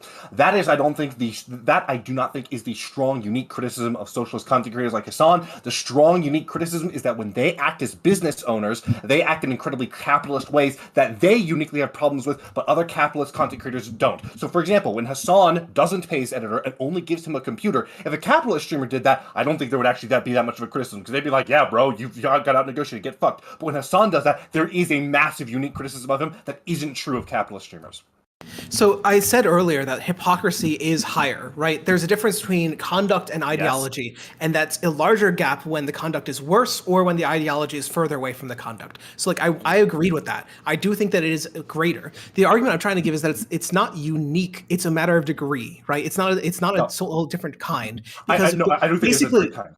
Well, just basically every capitalist ideology nowadays believes that charity is one of the ways to reduce poverty, is one of the ways to improve the world. I'm talking about your conduct as a business owner to your employees. That's what I'm specifically talking about. It's one thing to say Hassan doesn't donate enough. It's another thing to say Hassan didn't pay his editor and gave him a fucking computer instead of wages. Sure. So I never follow the details of that because I don't really care. I tend to really dislike arguments about personality. That's not personality. Well, no, the argument is that like, oh, you claim to be a socialist and yet XYZ socialist is hypocrite. Like, okay, whatever, I don't care. Like the argument to me is always about the policy, about the social prescriptions. The argument that like Connor is giving essentially, and presumably you, is something that like, oh, why should I trust these people to carry out these policies even when they're personally hypocritical? And the reason is even these personal hypocrites, when they get down to when it actually matters, they're advocating for policies, and when those policies get passed, they're supporting it. Like they are doing the work of making the political movement possible. I would not care if if AOC was like making bank on the side, so long as she was also doing stuff like getting the Build Public Renewables Act passed in New York City. I want to jump in on this. I want to jump in on this before we move off the point, right? This is SDL versus the world, and I am a member of the world. So I think that the issue here and why it actually does matter, these individual hypocrisies, is because the people like AOC, the people who are probably likely, if we ever move more towards socialism, are likely to be the ones put in power and enforcing and implementing these socialist policies, is because the enforcement and the implementation absolutely matters. And if you have a group of people who have demonstrated when they have material, when they have power, they have misused and abused it and not implemented their socialist policies in a way that is socialist, yeah, that's a fucking problem. And that's a pretty big problem, and it is something we should care about. So I don't think this is worth not caring about like zero. I just think that it's like it's low on the list because right now socialists do not have the kind of power where their personal conduct matters to that degree. I do think that like, you know, so, to give you an idea, in the last I think 10 years, socialist views on YouTube have increased by like 20 times, something around that range. Like it is an enormously rising movement on the longer scale of things. So I do think this stuff is getting more and more important. But also like relevant to that is that bad behavior by people like Hassan, like the lack of paying editors seems to be something that he has stopped. Do we now give him good boy points because he stopped and like started following like a good business relationship? And so like I think that in general it feels like there's this tendency to hyper focus on like drama and personalities rather than taking people as they are. This is not directly related to employer relationships, but I'm speaking on this. Currently, DSA is holding its national convention. One of the big complaints there is about a guy named 𝕵𝖎𝖙, who's a DSA endorsed, and he took a trip to Israel. And DSA members, about like a third of them, were fucking pissed. They were so fucking mad that he did Jews, that. right? I'm just kidding. I'm just fucking with you. Go on. So true. So they were really pissed because he took a trip there, and also he didn't even take a trip there with like Jews for peace. He took it with I want to say it was one of the centrist we're not Zionists. We're just with Jews for war, right? Yes, he went there with Jews for war. And so they were really fucking pissed. But now 𝕵𝖎𝖙 has consistently, for the past 2 years, voted against Israel funding bills. And so people are refusing to look at the present. They're refusing to look at current behavior. They always want to fixate on like the worst moment. And I think that's just a bad way to analyze people. It seems like Hassan has at least become a good boss. I want him to do more. Like whenever this comes up, I literally am always like, hey, I think this is bad faith, Hassan should start a cooperative. Connor, you can check this. I think literally every time I've been like, hey, Hassan, please start Democracy now, number 2. Do you think? That's fine. Do you think that just? I'm sorry. Do you think though that there is something that is so bad that it would prejudice you against this person? I'm sure you would say yes in the very high end extremes, but I guess I'm asking where your line is. To be frank, where is your line on? They've done this. Is there a socialism line? Yeah. I mean, it's obviously fuzzy, but it probably relates to like particularly bad employer-employee relationships. Because that indicates... What if he used contract labor, but it was like really shitty? It was like Mexican import agri-world fucking Mexican slave labor. I mean, so like there are certain types of relationships that I think would be so bad. I can't give you an exact line because I don't know how you quantify like badness of employee relationship. So to give you another example of socialist hypocrisy, it would be Nathan J. Robinson. He runs Current Affairs, and there was an attempt to form, I think they were trying to form it into a worker cooperative, and he decided to retain executive control so that he could be directly in control of the magazine. And I tend to think that a lot of this comes down to the fact that we're still in the very early, like, it sounds weird to say this, but we're in the early era of like the socialist movement. The people who succeeded are those who succeeded in a capitalist environment. The people who were most able to put themselves forward, the people who are most able to accumulate wealth themselves and funnel that back into their own fame. And so I think my hope is that, like, you know, now back when Nathan Robinson founded his magazine, DSA had like 10 electeds. Now there's 250. I think that you're going to get a different type of person emerging from that type of mass movement than you will before. So I know that's sort of a cop-out answer, but it's like, I do think there's a line. I don't think Hassan has passed it. I don't think even Nathan J. Robinson has passed it. I think even like being an okay boss is not enough for you to be like, you're not a socialist. I have a topic I want to switch to after this. Just throwing. Well, I want to make sure that Counter has his day, right? I'm not trying to make you do anything, Wick, because it's your show. I'm just saying. I know you can try, but you I would won't. never abuse my employee relationship like that. No, so I just want to quote the Black Pill creator 𝕾𝖍𝖙𝖘𝖍𝖔𝖜 that ultimately what we're doing here in Twitch and YouTube politics is consuming content, and until it starts hitting the real world, your aesthetic preferences matter very little. And so what's happening, I would say, with a lot of creators, particularly like politically zealous creators, is they're giving people fresh, sexy, exciting, esoteric, political identities that they, teenagers can identify with, so they can chuck money at them for super chats while feeling like they're a part of the revolution, but they're actually not doing shit.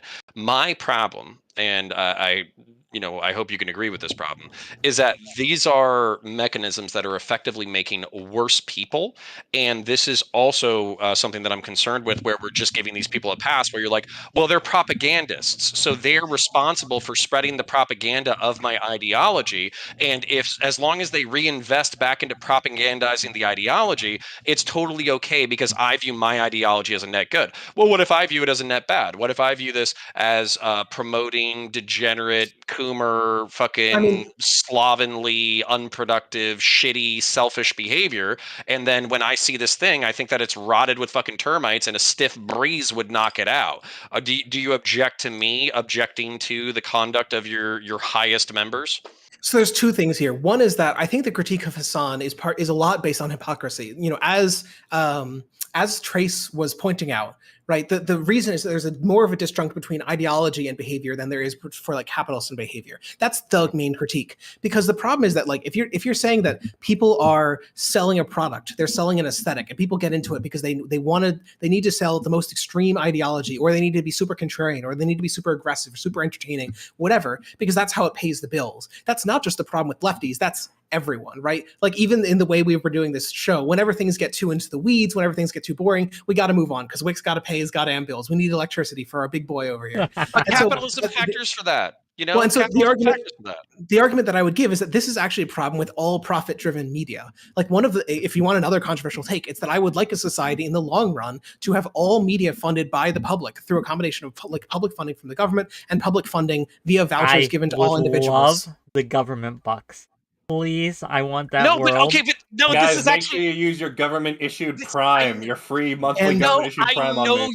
I know y'all are fucking mean, but this is actually my problem, because then effectively what you're gonna have is like oh god, I'm gonna be mean. Who is that person who took down Xander Hall, who fucking made that fucking drama piece or whatever? Mr. DJ Mule. DJ Mule. Okay, then you're gonna have DJ Mule, which like he made a fucking hilarious drama takedown that everybody watched and then anybody enjoyed. But he's like, I don't even want to be making this. I want to be making how people can do creative cooperative organizations and blah blah blah blah blah.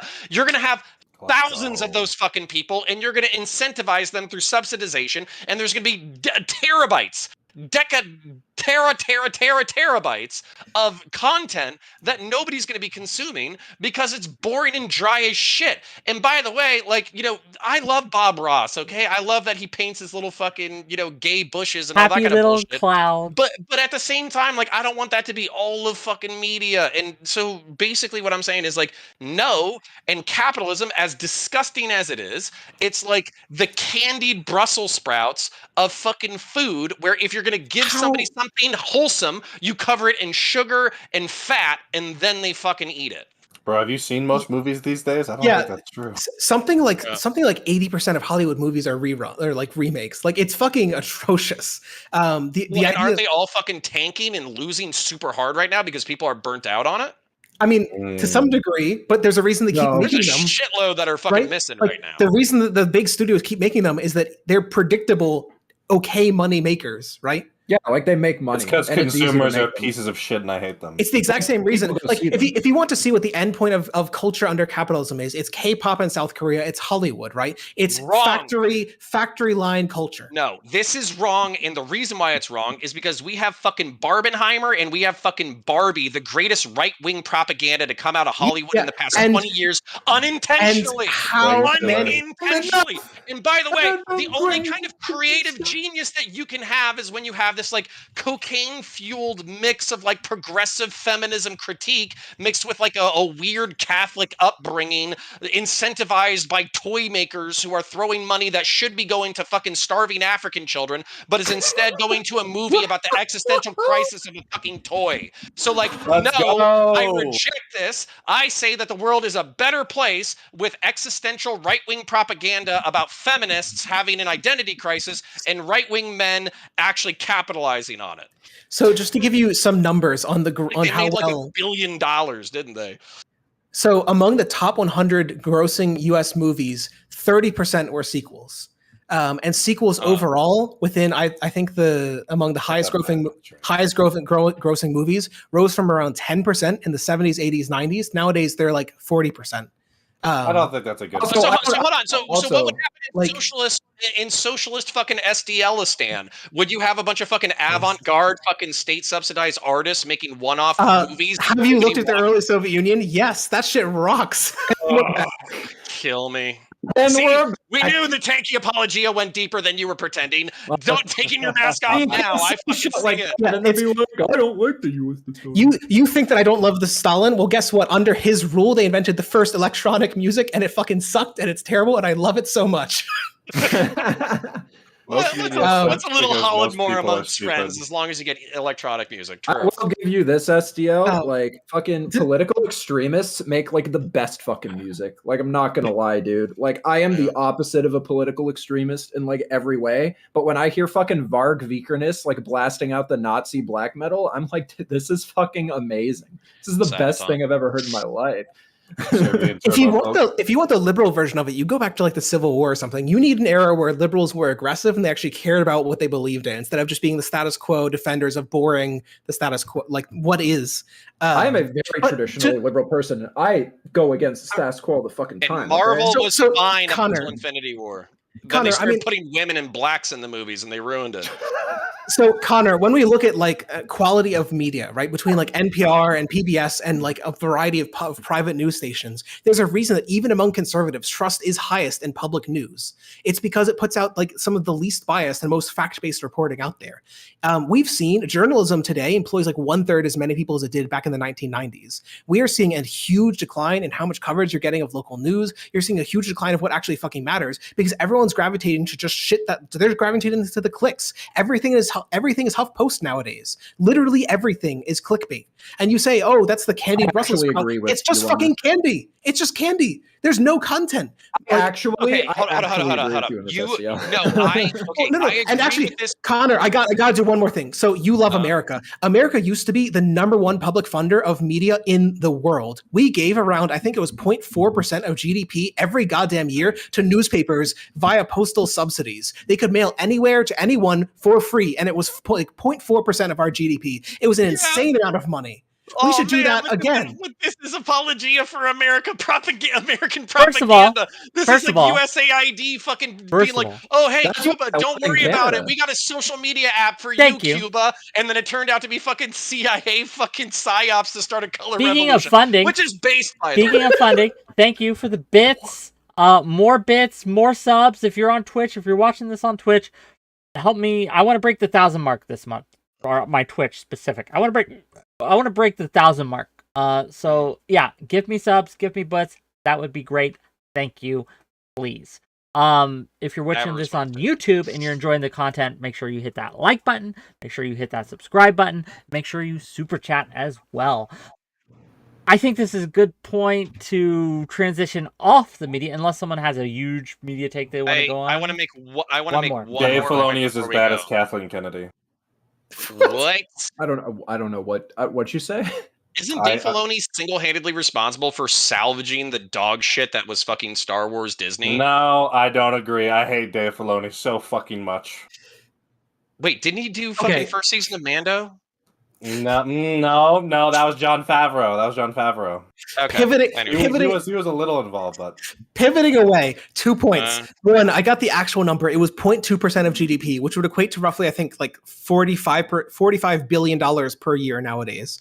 You're right. I agree. We should do international propaganda for America. No, this was domestic. This was domestic based on media, and everyone could get it. It was pro-American propaganda. You're right. It wasn't pro-America or anti-America. It was just pro-media. Totally, okay. Objective. Second point. One of the things that we really underappreciate here is that in our era of private funded media, we're not just talking about biases here. Think about the fact that Elon Musk bought Twitter to unban all the Nazis. He, the richest man, could just drop $40 billion to buy a media, and that has a real impact. There's actually a fucking great study from Israel where I think it wasn't Sheldon Adelson, but it was another right-wing billionaire just fucking paid $1 billion to start a newspaper there that he gave out for free, and it made Likud to get like 10% more points in the polls. Like unironically, causally, it shifted the country like 5 to 10% right.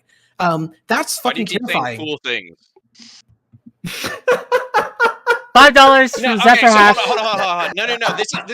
This is important, and this is a segue. We do have a segue off of this, and then I just want to make one more media point. Listen, because I'm actually centrist, I am memeing a little bit. I'm kind of being an asshole, but No, I think that there are things that the market is good at providing the needs of certain people through supply and demand, and these market forces. I think it's pretty efficient. However, there are some products and services that should not be subject exclusively to the market, and I do agree that it is the state's job to make sure that those needs are fulfilled and that you have a healthy, happy society that is basically Jordan Peterson 2016 to 2018 levels of conservative. However, what I don't so transitioning into this thing though, you don't understand. You might have been terrified that social media was bought out by right wing fucking dickheads, and now fucking Nazis can say whatever they want on the fucking internet.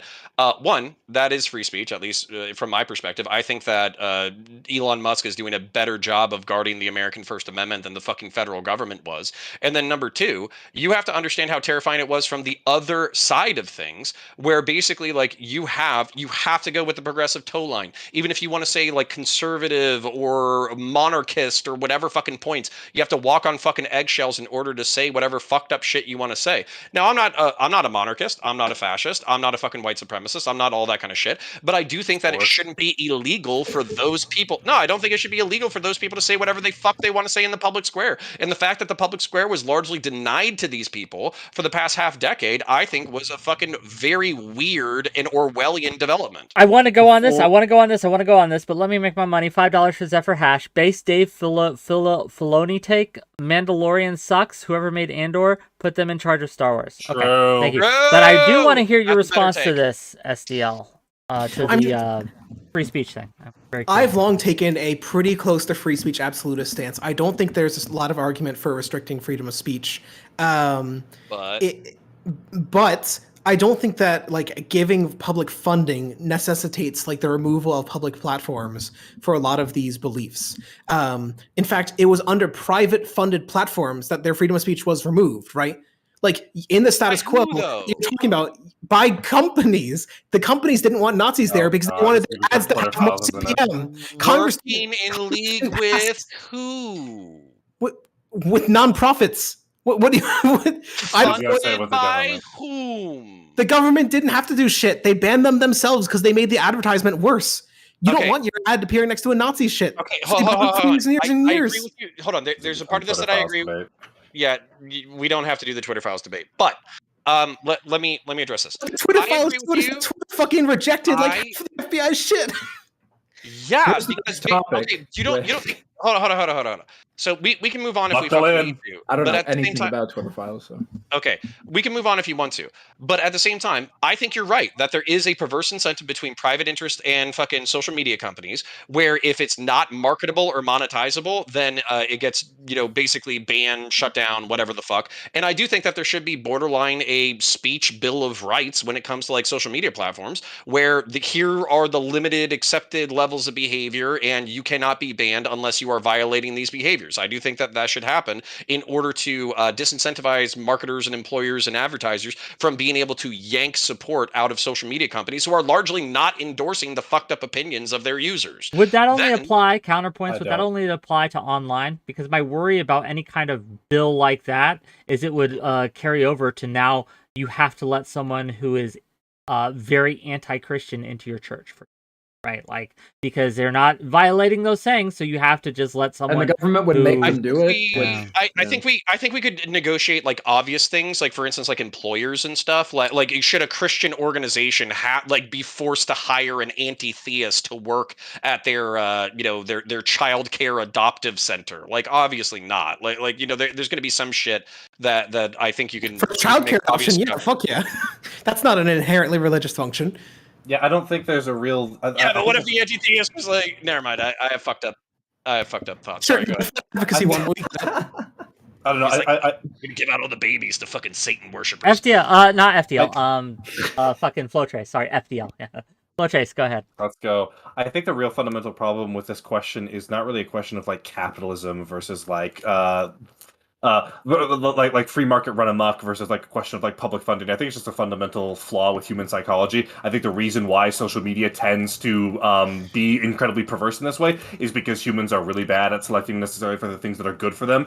And I don't see I mean, I'm not necessarily opposed, but I think it's very foolish to think that there would be a significant reduction in sort of some of the worst excesses and negative externalities we see in social media by having publicly funded things, by having more publicly funded media. Most of the vast majority of this media is free at the point of access.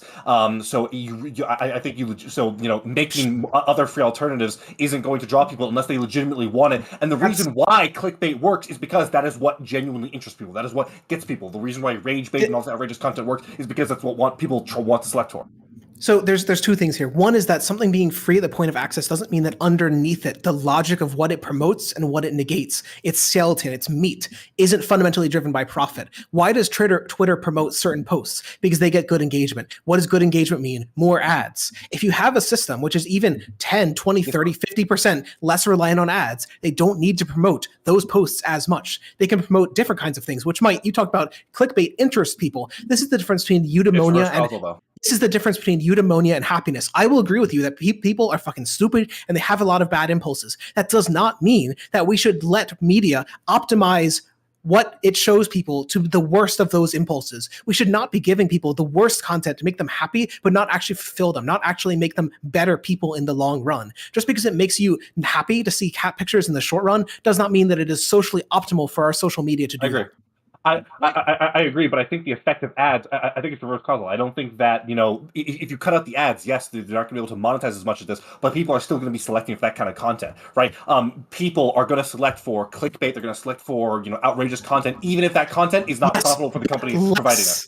But like none of all of these are very degrees. Marginal, so I think, I think it's a tiny degree. I think it's like almost nothing. And I have a point when you guys are done. You could redesign the algorithm of like Twitter or Facebook to like promote radically different content.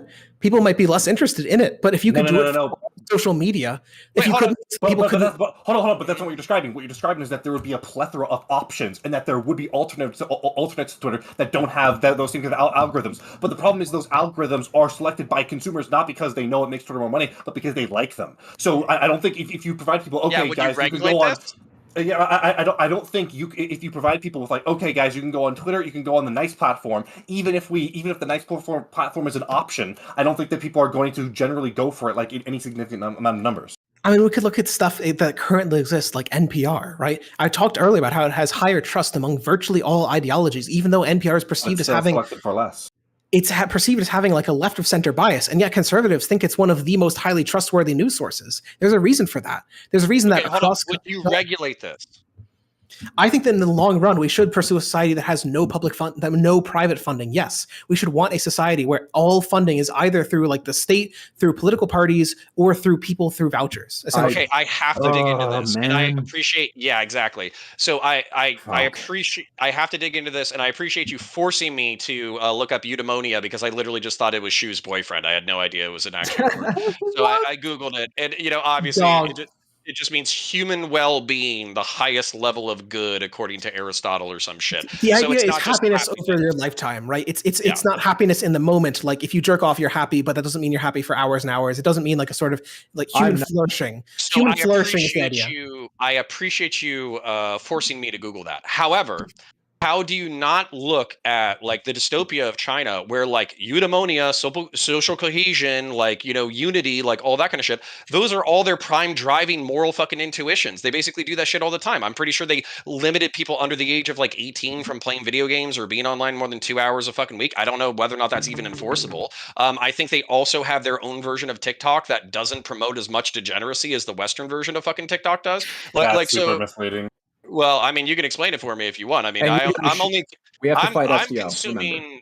Dare Stormer, my favorite trusted website. But the point being, like, how are you not looking at the dystopian fucking nightmare that is like China as far as like thought control goes, and be like, this is where my ideas end up? Sure, is it just because good stuff $5 is for good? temper takes $5 for temper takes L to counter. The First Amendment doesn't apply to a private company, and you know better. Oh, fuck off, you fucking pussy ass bitch. So, hold on. No. Fuck this. Counterpoints Nobody is else gonna talk. destroy it, Nobody ladies and else gentlemen. talk back, you fucking pussy. All right. Number one, I've been listening to fucking gay lefty talking points spelled GHEY for the past fucking 5 years about how private companies can do 5 whatever years, they folks. want. Count 'em. And then I've watched fucking leftoids fucking shit blood for the past fucking 6 months because they're seeing the N-word on fucking Blood Twitter red. for the first time in 5 years, okay? Shut the fuck up with that bullshit. Number two, it doesn't fucking apply when you have the police meeting with social media companies every other fucking week in order to talk about what people can and can't post on the fucking internet. And I don't give a shit what SDL says. If the fucking social media companies say half the time they're not even servicing the request, that's because half the time the fucking social media companies had the balls to do so. But it's wildly inappropriate to have law enforcement meeting up with private companies to talk to them about what people can and cannot post. So fuck off with that bullshit. There's a private public fucking marriage of interest going on and nepotism. And the fact that you would hide behind that in order to fucking say like, oh, you know, definitionally these things are separate. Go fuck yourself. Go fuck yourself with a fucking spoon. Okay. The spoon, folks. If I could jump back in on the point about NPR and the high amount of trust, I I feel like guess the you fact can. Well, before you do that, on China, right? China is a deeply undemocratic country, which is ruled by a one-party state, which values like reducing dissent among all else. Something like 1 million people are estimated to be employed, fighting anti-CPC propaganda. So that system is nowhere close to what the United States has. We have the NSA, but we don't have an active involvement in that level, unlike Twitter. You can go on Twitter and talk shit about Joe Biden all day, every day, with no repercussions, no significant repercussions. Sure, but what? So so the argument I would give is that the way you counterbalance, I'm going to take a genuine social democratic argument here. So in the book Narrow Corridor by Acemoglu and Robinson, they argue that one of the reasons that stable democracies like Sweden and Norway developed the way they did is that they simultaneously democratized and built up public power at the same time. They co-built these two trends, and that countries where you didn't democratize but did build public power end up like China. So okay, why the fuck? the solution is more democracy. Sorry, I'm gonna let you finish, but I have a counterpoint. Sorry. So just the answer in short is I think that the way you solve this is something like, hey, how do you decide which content is too far? Well, maybe you do it through sortition. You take a random selection of 100 people, you run them by some content, and if only 10% of them disagree, then you don't censor the content. You need to get 90% plus approval. Fuck that. And that's what we do right now implicitly with advertisement. Just make it formal. Make it democratic. So why the fuck? Yeah, which is, by the way, this is why I'm not a Democrat. I'm a fucking Republican. Been a Republican my entire fucking life. And the reason why is because I think... left? No. I think because republicanism is setting up rules. Hold on. You claim to be a Republican, and yet you don't support the Democratic Republic of North Korea. Sir. Okay, no, this is the reason why I'm a fucking Republican, is because I think you should establish hard set, very difficult to change rules that set up principles that guide your society, rather than just going with what 9 out of 10 people fucking believe. I'm pretty sure 9 out of fucking 10 people voted to kill fucking Socrates. I don't trust democracy as far as I can fucking throw it. Anyways, the fucking going into why this is fucking stupid, why the fuck would I ever trust progressives or lefties or liberals or leftists or socialists or communists? When you look up at fucking Canada, which is this enlightened, centrist, conservative, liberal democracy with, some levels of gun privileges, and they have fucking flying geese and meese, and maple syrup is their, maple syrup, that was the biggest theft in their history, was of maple syrup. It was worth a few million fucking dollars and shit. That was their largest fucking crime in the history of the country. It's a fucking joke. Quebec that did it, of course. The national problem child. Back at it again. They even have French people that they tolerate. It's fucking insane. But my point is that this is the kindest, sweetest, gentlest fucking example of some level of progressive social democratic bullshit, whatever. And yet, when they had people who were protesting their ability to go with Orwellian fucking medical restrictions that they didn't want to fucking do, they revoked their fucking banking accounts for supporting each other to protest. That is fucking insane. You can't come at me with this whole it'll never go bad, it'll never go sour, it'll never devolve, when you have the government fucking basically beating the shit out of people, revoking their fucking right to protest, and then going after their ability to make and transfer money. Why are you okay with shutting down protesters, SocDoneLeft? Why are you okay with shutting down protesters? Because they're white, and he's a racist against whites. Answer for your crimes, sir. Look, I can be way more anti-white racist than you. I know. Shut up, Honky. So I think there's two things. One, with the Canadian protest, it wasn't purely a protest. It was also like intentional blockages of roads, which conservatives have been shitting on. This is going to trigger the shit out of me. Them. Don't Just fuck with an your money. FYI. Well, no. So I agree. Like the solution should not be this like bank. I do not agree with the bank prohibitions. I think the solution should have been like arrest them, force them to drive off, like just get people like I don't know. The solution should not have been. I'm gonna lose my fucking mind. I don't know what I don't know what they've been. I can't. At both of you, just don't. No, I want to hear Layman lose his mind. I'm very curious. Layman, what seems to be the issue? voices. No, it's just. You guys are talking about this like this is just like precedent where you can just like set laws like this and that's just how it is and it's permanent and stuff. But it's emergency power. It was done as a consequence of emergency powers that the United States already has. In fact, the United States can do it even stronger than what we did because the United States still has the Patriot Act and the act that allowed Justin Trudeau to do that. And I don't agree with Justin Trudeau doing that. So I'm not saying that it was okay for him to do this because I think it set a really bad precedent for how we use emergency powers. But the act that he used to invoke that is a far more human rights oriented act than the Patriot Act that exists in the United States. So the United States can already do this. And institutional, No one outdoes us when it comes to violating civil rights. Yes. Yeah, including the USSR, according to you know. USA. So true. Yeah. No, I mean I think Anyway, Layman, I just want to clear. It was just an institutional disconnect that was triggering the fuck out of me. So no, I mean Layman's correct. I mean, if you want to talk about protests that get shut down by the government, there was going to be a rail strike in this country of 500,000 workers protesting shitty working conditions, and it was shut down by goddamn Congress, right? So like we do this shit all the time. They froze their ability to not labor. They've said you have to labor. It's still, to be fair, it is still a limitation on people's rights to do that because it violates right to freedom of association. So yeah, I mean, you can say agree with SDL on something. I will. I'll take the law. Okay, so if I'm pointing out the twig in your eye, I'll accept the twig in my eye if you're accepting the twig in yours. And basically, what I mean by that is, I think the American government has abused emergency powers in order to basically do whatever the fuck it wants. And I'm thankful, as much as some of these people are fucking insane. Jim Jordan, MTG, all these people, I think they give a bad name to the criticism of the fucking federal government. But right now, you have a pretty active American congressional and senatorial effort to basically say the government is abusing emergency laws in order to intimidate and terrorize citizens. So we actually do have like an active counterpush against this. I would also like to say, going back to the original point of the conversation, because I haven't beaten down on SDL for a while, and I just defended him, so I have to like counterbalance it, with something, right? So, true centrism, okay?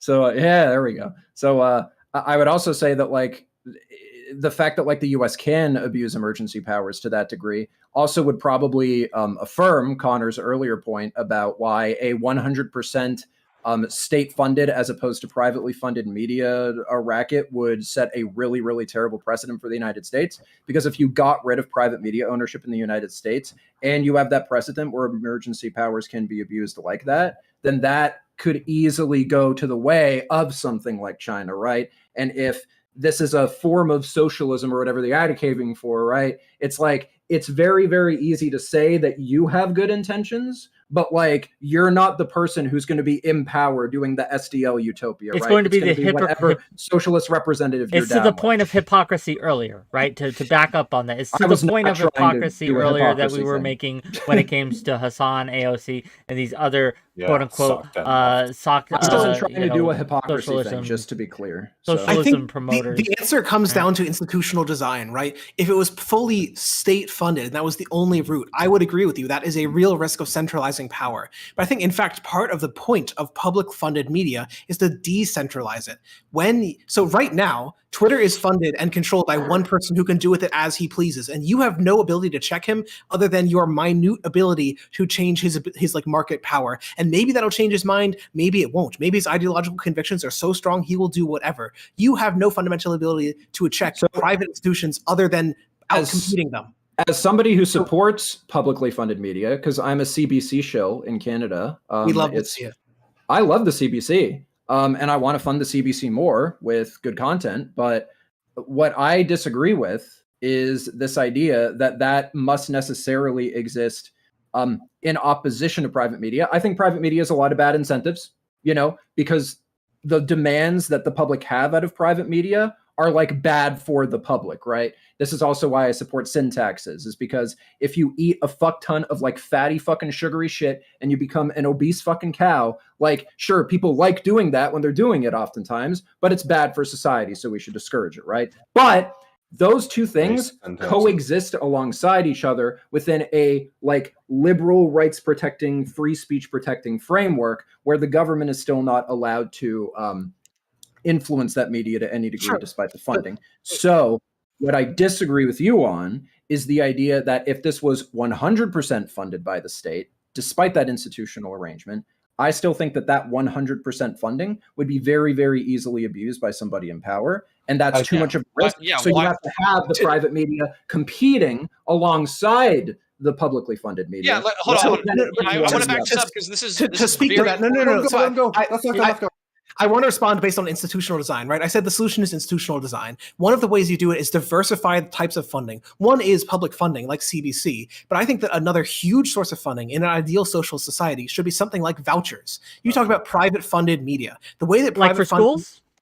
Well, so true, Wick. No, it's more akin to the democracy voucher in Seattle. So in Seattle, they give you, I want to say it's like $50 every year that you can donate to any political candidate that you so please. The exact same idea applied to media. Everyone gets, let's say it's like a $20 every month, and you can spend it on the media that you so please. This encourages media to explicitly ask for donations. That encourages a different type of media than, hey, I'm going to get advertisements for clickbait. It encourages media which is engaging enough that it will get you to click the donate button, which you'll be way less likely to do for stuff like cat That media. just sounds like you're subsidizing demand for private media. Well, that's hold on. The idea is that this is a almost step-in replacement for private funding, but it slightly discourages clickbait media. That's the argument, right? Okay, hold on. I think the problem with this model is that you can't have it both ways. If you're not going to have hard institutional, if you want to hedge against, a world where Donald Trump, pulls the funding for, TYT and all the left-leaning content creators,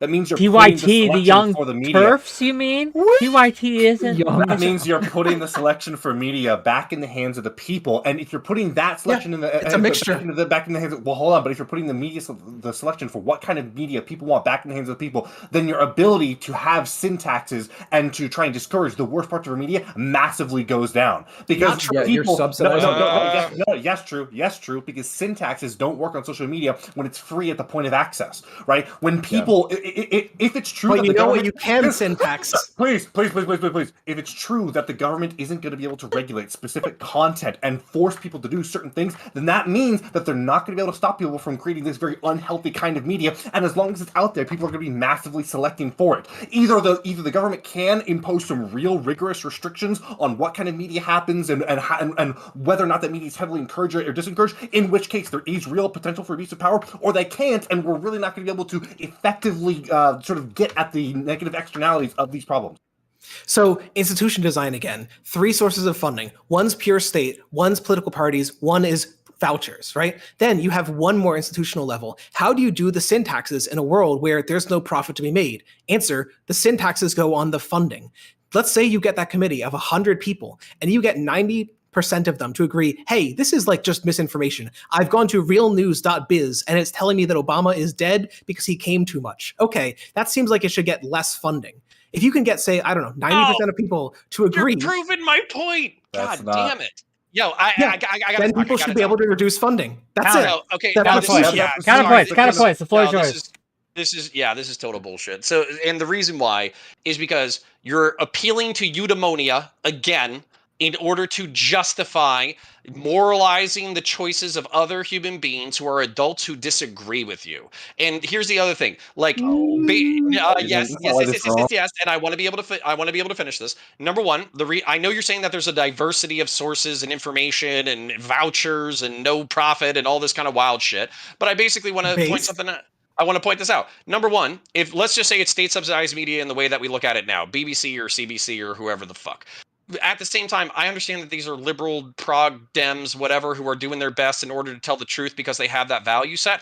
Over time, who the fuck says that they're going to have that value set? Who the fuck says that nepotism and cronyism isn't going to fucking creep in? Who says that they're going to cover shit fairly versus the kind of media that I saw where people who are protesting, which, by the way, like, you can think that the truckers are the same thing as like MAGA retards and you should use domestic security laws in order to crack down on them because they're insurrectionary fucking douchebags or whatever. But at the same time, there should be other media that's countering that narrative and actually addressing the fucking thing. And there's no incentive to do so, particularly if they're funded by the government. Then, when it comes to the fucking the people who are subsidized by vouchers or whatever, what's to say that the government can't use eudaimonia, just like you just said again, in order to say this person is they're counter-revolutionary, they're pushing for capitalism, or they're a disgusting tabloid like Chud Logic covering the sex drama of random internet Z-list celebrities. They should receive less funding, et cetera, et cetera. And basically what you end up having is you have less media that people actively want to consume, and you have voices that are successful now that can't be successful because you've basically moralized speech that is now like it's done by democracy, which is something I fundamentally don't trust. I mean, that's how it's done right now. And then it's done. No, it's not. It's not done by that right now. Advertising is a pseudo-democracy. Do you Under think, the do you hood, think that, it's what it is. Do you think with the First Amendment, if anybody actually went to appeal the First Amendment, that it would get any broad base of support in the United States of America? Yes, a majority of Republicans want to ban flag burning. In fact, a majority of Republicans want to pass a constitutional amendment to ban flag burning. So yes. Okay, hold on. No. All right, number one, hold on. I can address this still. Half of Republicans, I'm pretty sure a third of the country doesn't vote. No, so that's 30%. It's even like 20. Hold on. No. I can just give you the overall number. It's 55%, like give or take. Okay.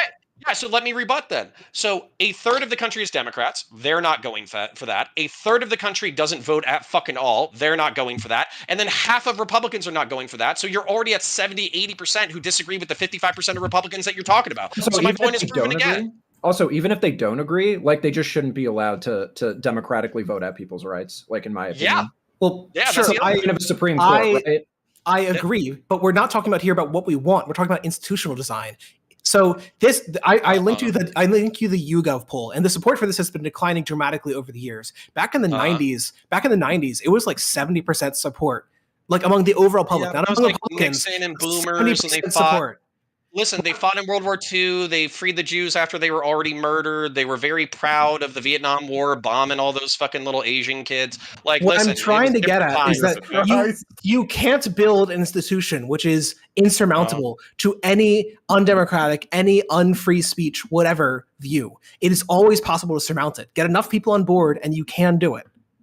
Right? Well, I mean, yeah, if you keep doing fucked up shit, yeah, and you know what? If I see a few more fucking TikToks of fucking OnlyFans girls, you're right. I'm gonna fucking rescind the First Amendment myself. So you know what? I'll go ahead and concede this fucking point. Yeah, you win. So true. So the point I'm trying to get at is, like, I think there is a balance here. It's how do you balance, basically, you want diverse democratic views, you want to have some degree of public input, and you do also want to have some check against people having the worst impulses. And I don't know how you do it, but I think that if you shift the basket away from private and towards public funding, it would generally be better on a lot of these. So, and to give you an idea, advertisers right now target users who are wealthier, right? The democracy of the market is heavily biased towards richer, wealthier, whiter, older people with more free time, more ability to spend, more willingness to spend. People with money. There's a class bias in it. If you want more equal representation of what people want to see, you can do that via vouchers. Give everyone an equal ability to consume, and it's closer to what the actual populace wants to see. So I don't necessarily know if I agree with that, though, because most of the consumer decisions aren't made by rich people, right? Aren't most consumers like middle class, to my understanding? Well, the idea that there'd be a bias weighted, right? Like, well, it depends on the industry. Like there's some industries which are very, very catered towards Louis Vuitton and shit like that. Right? Even things like video games. Even things like video games and the transaction format for mobile games, mobile app games and things. Yeah, they go whale hunting. That's a whole thing. Gamers get fucking bled dry. This is a huge problem where they absolutely do cater to the top.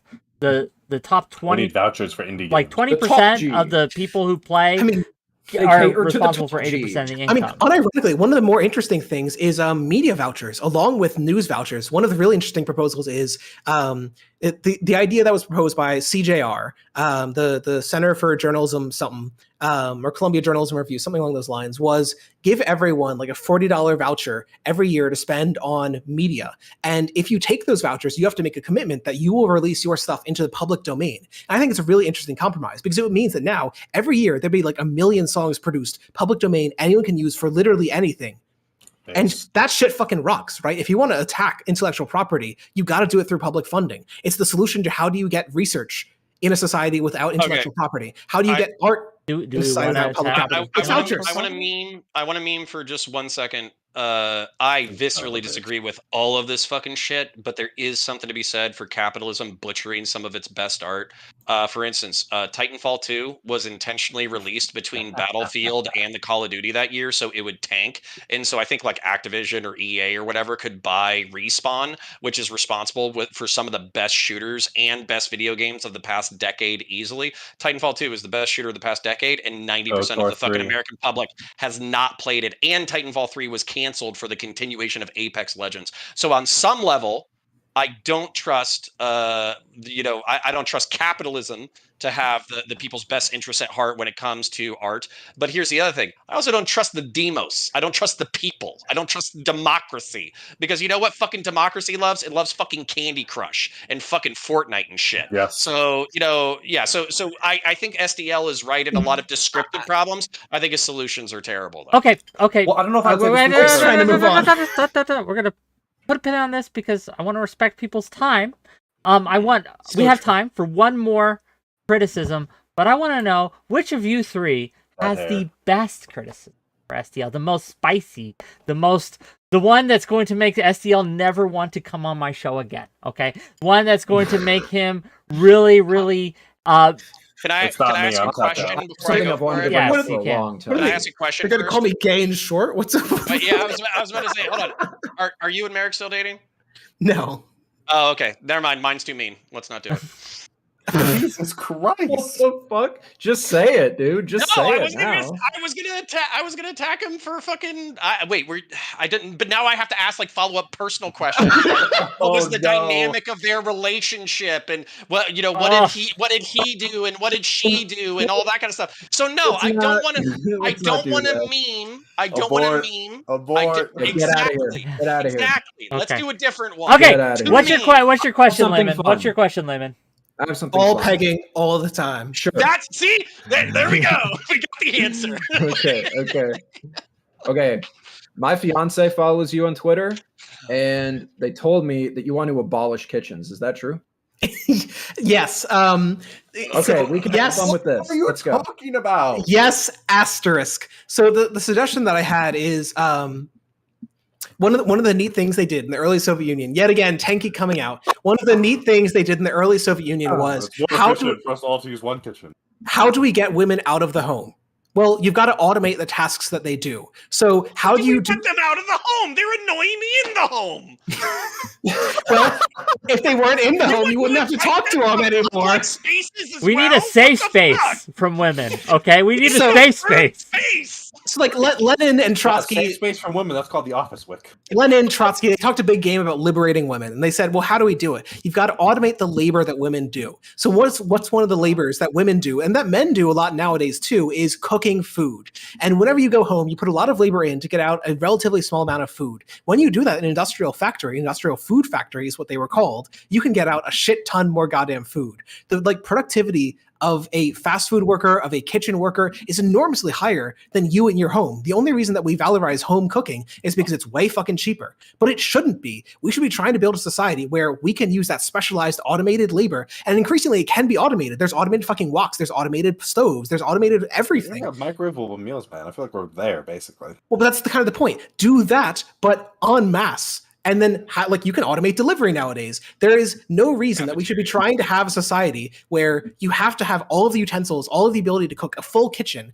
when instead, we're talking earlier about density and housing costs. One way that you can reduce housing costs is reduce floor space. But wait, you do not see any correlation between the way we do, as you mentioned, we've largely done this in a lot of ways with Uber Eats, with microwave foods, with fast food, with all these things, all these non-kitchen related options. What are some of the downsides that we've been seeing to that?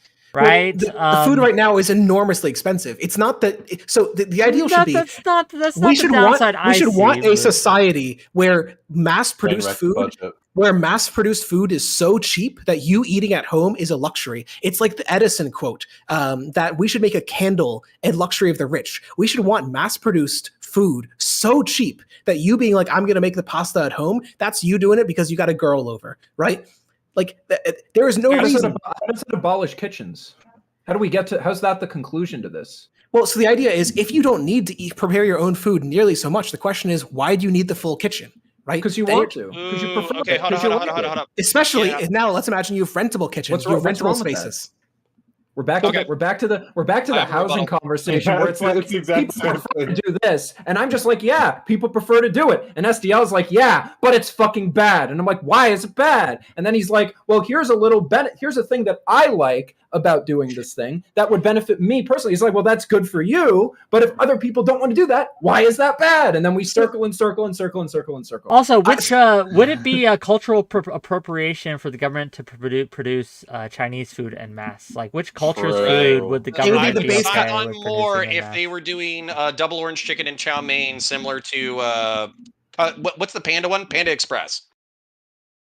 This is going to be the new Southern erasure. We're going to ban all. If they were, it would be base cultural appropriation. The government food factories will never make Southern food. That's how I'm actually okay with cultural appropriation. I just want to put that out there. I'm unironically okay with it. So, like, yeah, cultural appropriation. The whole argument is cultural appropriation that's like respectful is not the problem. Let's not get into this. The point is that like the argument goes down to like think about all the space that's taken up by your kitchen. If you could have a smaller fridge, if you could have a smaller stove, you're talking about a huge reduction in material costs per kitchen. You're talking about a reduction in the space taken per kitchen.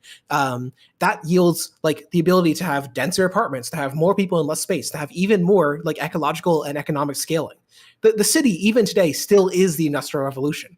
The more you can pack people in and give them nice accommodations, the idea here is fundamentally that like it's akin to cars or something, right? 90% of the day, you're not driving your car. A society where cars were publicly owned in some sort of taxi service or everything were buses is one which you produce enormously less cars. That's a huge amount of capital you free up for other shit that you can have. How do you regulate shit, jizz, and piss in the cars?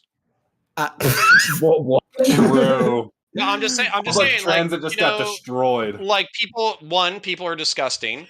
2, people like to fuck in cars. 3, people like to get wasted, which normally ends up with like vomit and shit and piss. Yeah. So okay. how do you regulate? How do you regulate? They get drunk because basically, if my car, I did not jizz, shit, or piss in it yesterday at all. So like it's clean. The day before, but the day before I cleaned it. So the point is that like if I'm sharing these vehicles with other people, I don't trust people to not jizz, shit, and piss in the cars that I'm using. So how do we handle this? Do we arrest the people who are shitting and jizzing and pissing in the cars? How do you want the government to intervene in this? I think that's the good question, because I don't think any of us give a shit if like people just have demands for this stuff and then it's given to them while we like do our own shit. But like, how do you want if that's just what you're saying? Do we abolish prisons and then make them? You gotta let him answer. I'm sure we're all asking the same question. To answer your question about like how do you achieve this, I don't think you do something like let's pass the Ban Kitchens Law 101. The solution is if you taxed material extraction, if you taxed carbon, if you taxed electricity usage more appropriately, people would naturally want to tend towards these more efficient uses. No. If you also enormously subsidize. I want you to answer the question of how do you keep how do I stop the pissing, shitting, and coming in cars? For treating public property as people treat public property, right? Like people generally tend to right, take better care of the stuff that they own rather than the stuff that is public. Rather than the stuff that's owned by everybody, right? Yeah. So like an individual person's like backyard is probably going to be more clean than like a fucking public park area or like a fucking shitty dingy bus stop. In general, like there are exceptions. But what's exceptions? But yeah. How do you deal with this? I mean, I think the answer that people have come to is mostly a combination of like surveillance and fines. Like when you look at like, what do you mean? Like just put a camera on the bus. Most buses nowadays have cams. cameras. Yeah, They can catch the serial they can look at masturbator. you can look at the Oh, piss okay. shit and come in real time, and then you can find them $80 to their Enhance. CBCDC And a new fetish was Fed-owned born. currency. So you're saying that when I masturbate, people are going to be forced to watch me? Oh, great. Wonderful. We can sell. We can. If you masturbate on the bus, you forfeit your rights for us not to monetize that content. We can Right, use that's that what I was to help thinking. fund the public transit. Abolish prisons and then force the people who are no longer in prison to clean the shit, piss, and jizz. Got it. Okay, so hold on. But here's the thing though that I really don't like is, again, slippery slope.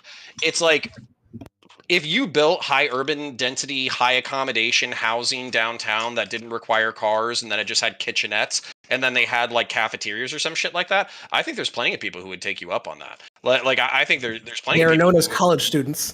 Yeah, exactly. I think Let's well, and I go. think a lot of people, no, I seriously think a lot of people, they look back at, if they lived in a dorm or even an apartment with roommates that they liked, they look back at their college years very fondly because they had some level of communitarian housing. So I think there's something to be spoken for that being like a enriching part of life, is to be close to people you like. But that being said, there's a point at this where you scale up the logistics required in order to basically feed a city, where if there's any failure point in that logistics, you basically turn these people to fucking desperate, talentless fucking cannibals who will rip each other the fuck apart. Like the conservative mindset, absolutely. Yeah, no, I'm serious. I'm serious. SDL, you're laughing. But seriously, one of the You're things laughing. about You're laughing. one of the things about COVID, y'all are laughing. I'm being serious. You're laughing. One of the You're things laughing. one of the things about COVID was the breakdowns in logistics supply chains. And we were very fortunate that there were not more serious breakdowns in logistics supply chains.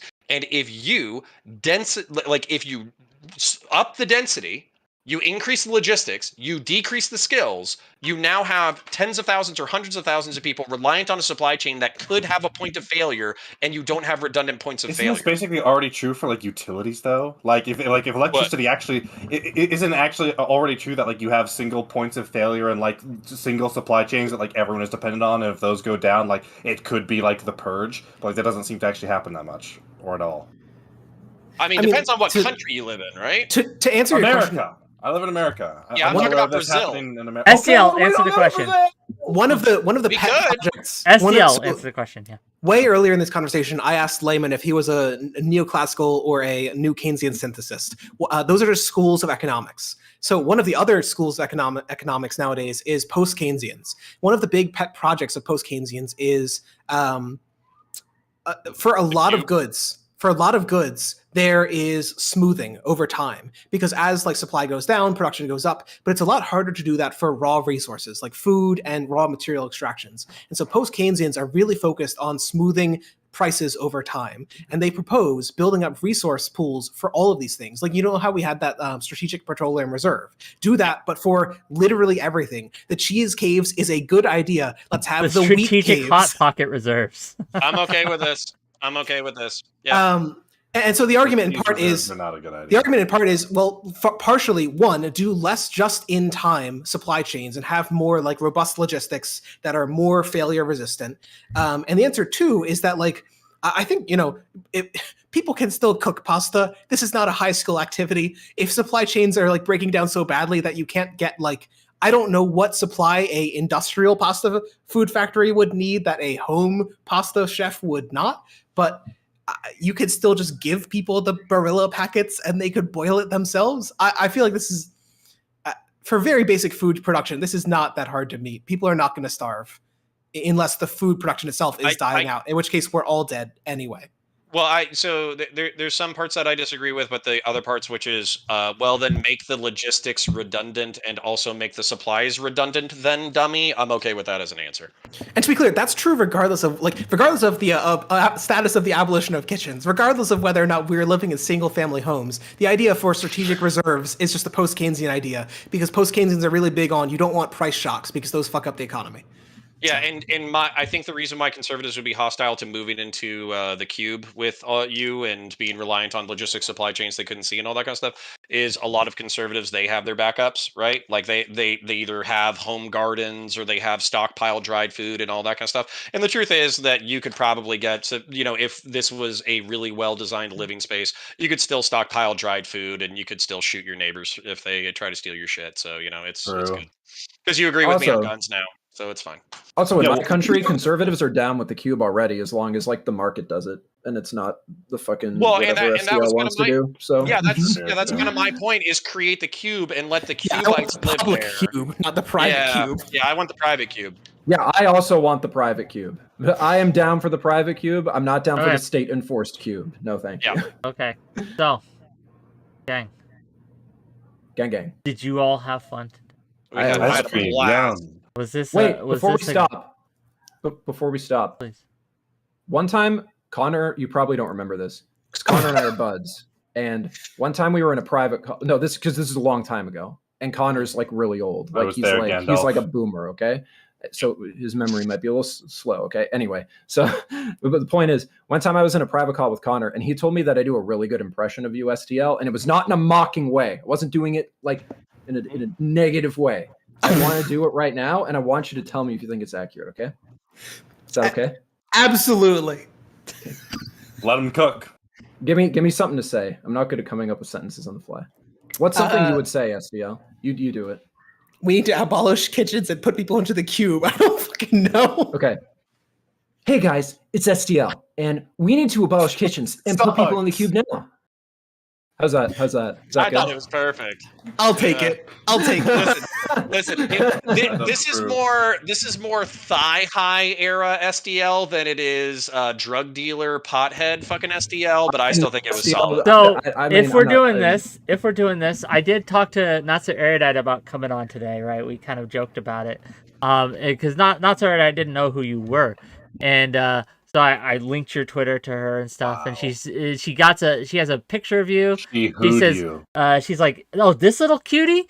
He looks 5.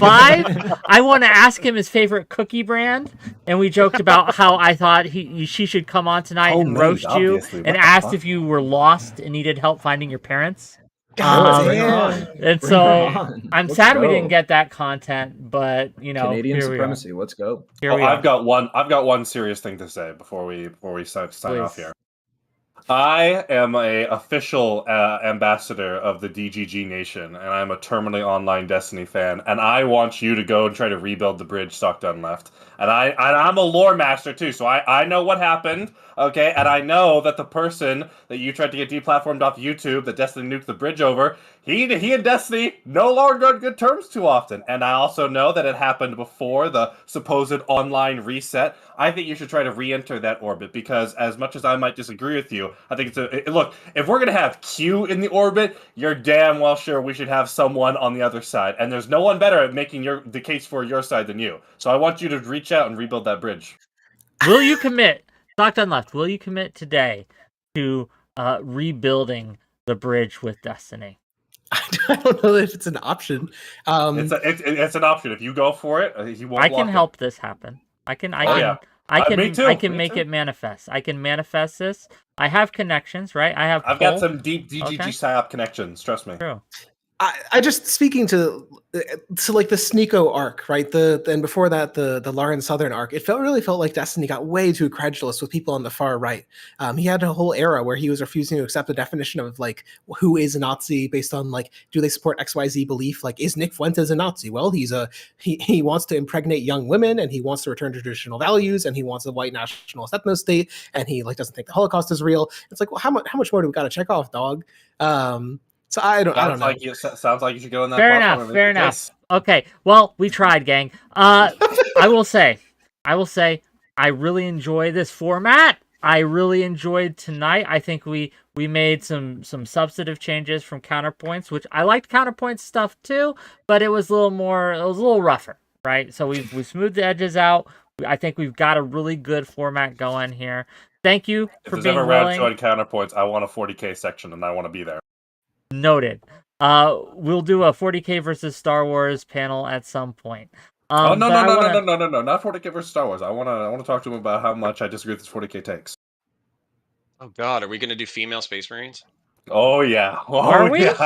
No, we're gonna do Why? femboy That Space and so much Fem- more. That and so much more. Femboy Space We're Marines? gonna do you trans mean woman Space Marines. Chaos Marines who Nice. worship Slaanesh? I mean, that's the Yeah, we femboy. can get into lore interpretation. But Okay. hold on, can we take the vote so that way they can tell us whether or not we owned SDL? 'Cause Yeah, I wanna it say was, something nice so- to them before we So there was 5. It was 5-8. Okay, so 5 people say. I asked, did SDL body them? And 5 said yes. 8 Obviously. said either. It's Twitch. 4 said no, and 4 said Wick won. And I'm gonna take that as I win my money. That counts. Okay. I win my money. It was Okay, I'm SocDoneLeft gonna. versus the look. world. Which part of the world? Yeah, it's true. I will say this. Thank you again for being willing to do this. I hope you had fun. I want to give all the people here a chance to shout themselves out, tell people where they can find them. But first, before we do that, what do we got coming up next week? Monday, we're going to have a show. Wednesday, we're going to have an all-minority panel, except for me. Going to talk about Can I come? color blindness versus racial awareness and what is the best path forward. And So you're we're gonna kick out the whites? Someone complained recently that I only that I'm too white to understand these issues. So I decided to get people on that were not white to talk about these fucking funny. issues while I ask questions and moderated. So I think that I'm is bullish. a That's worthy gotta count for question. It is a worthy discussion, and that's what we're going to have next week. Then Friday, we'll have Doobie and Zonia teaming up against 𝕾𝖍𝖎𝖙 and one other person to talk about Wow. slurs. Ugh. And should slurs be okay? So that will be a fun debate. If you need a partner for Rose, I might be on board with that. We'll see. We'll see what we can get. Doobie's not just on slurs, okay? He's on pro slurs. Yes, that is the Hell yeah. that is going to be the argument made that not only Ugh. is it okay to slur slurs, but we probably should. So it should be a fun, interesting discussion. We'll see. Anyway, Counterpoints. Where can people find you? Yeah, so type in Counterpoints into YouTube. You will see Counterpoints pop up first, but after that, you'll see Counterpoints 40K. And I do breakdowns of the science fiction / science fantasy universe there. I have some really popular videos that are doing really well. It's actually way more popular than my political content. So if you're into that kind of thing, go check it out. Then, if you're into political stuff, down in the description, I basically created a stream VOD and essay channel. So if you want to hear me rant for 15 to 20 minutes at a time about political subjects that I'm passionate about, check out the essay channel. And then if you just want to see me doing shows like this, where I engage with the Twitch and YouTube political community, then check out the second channel.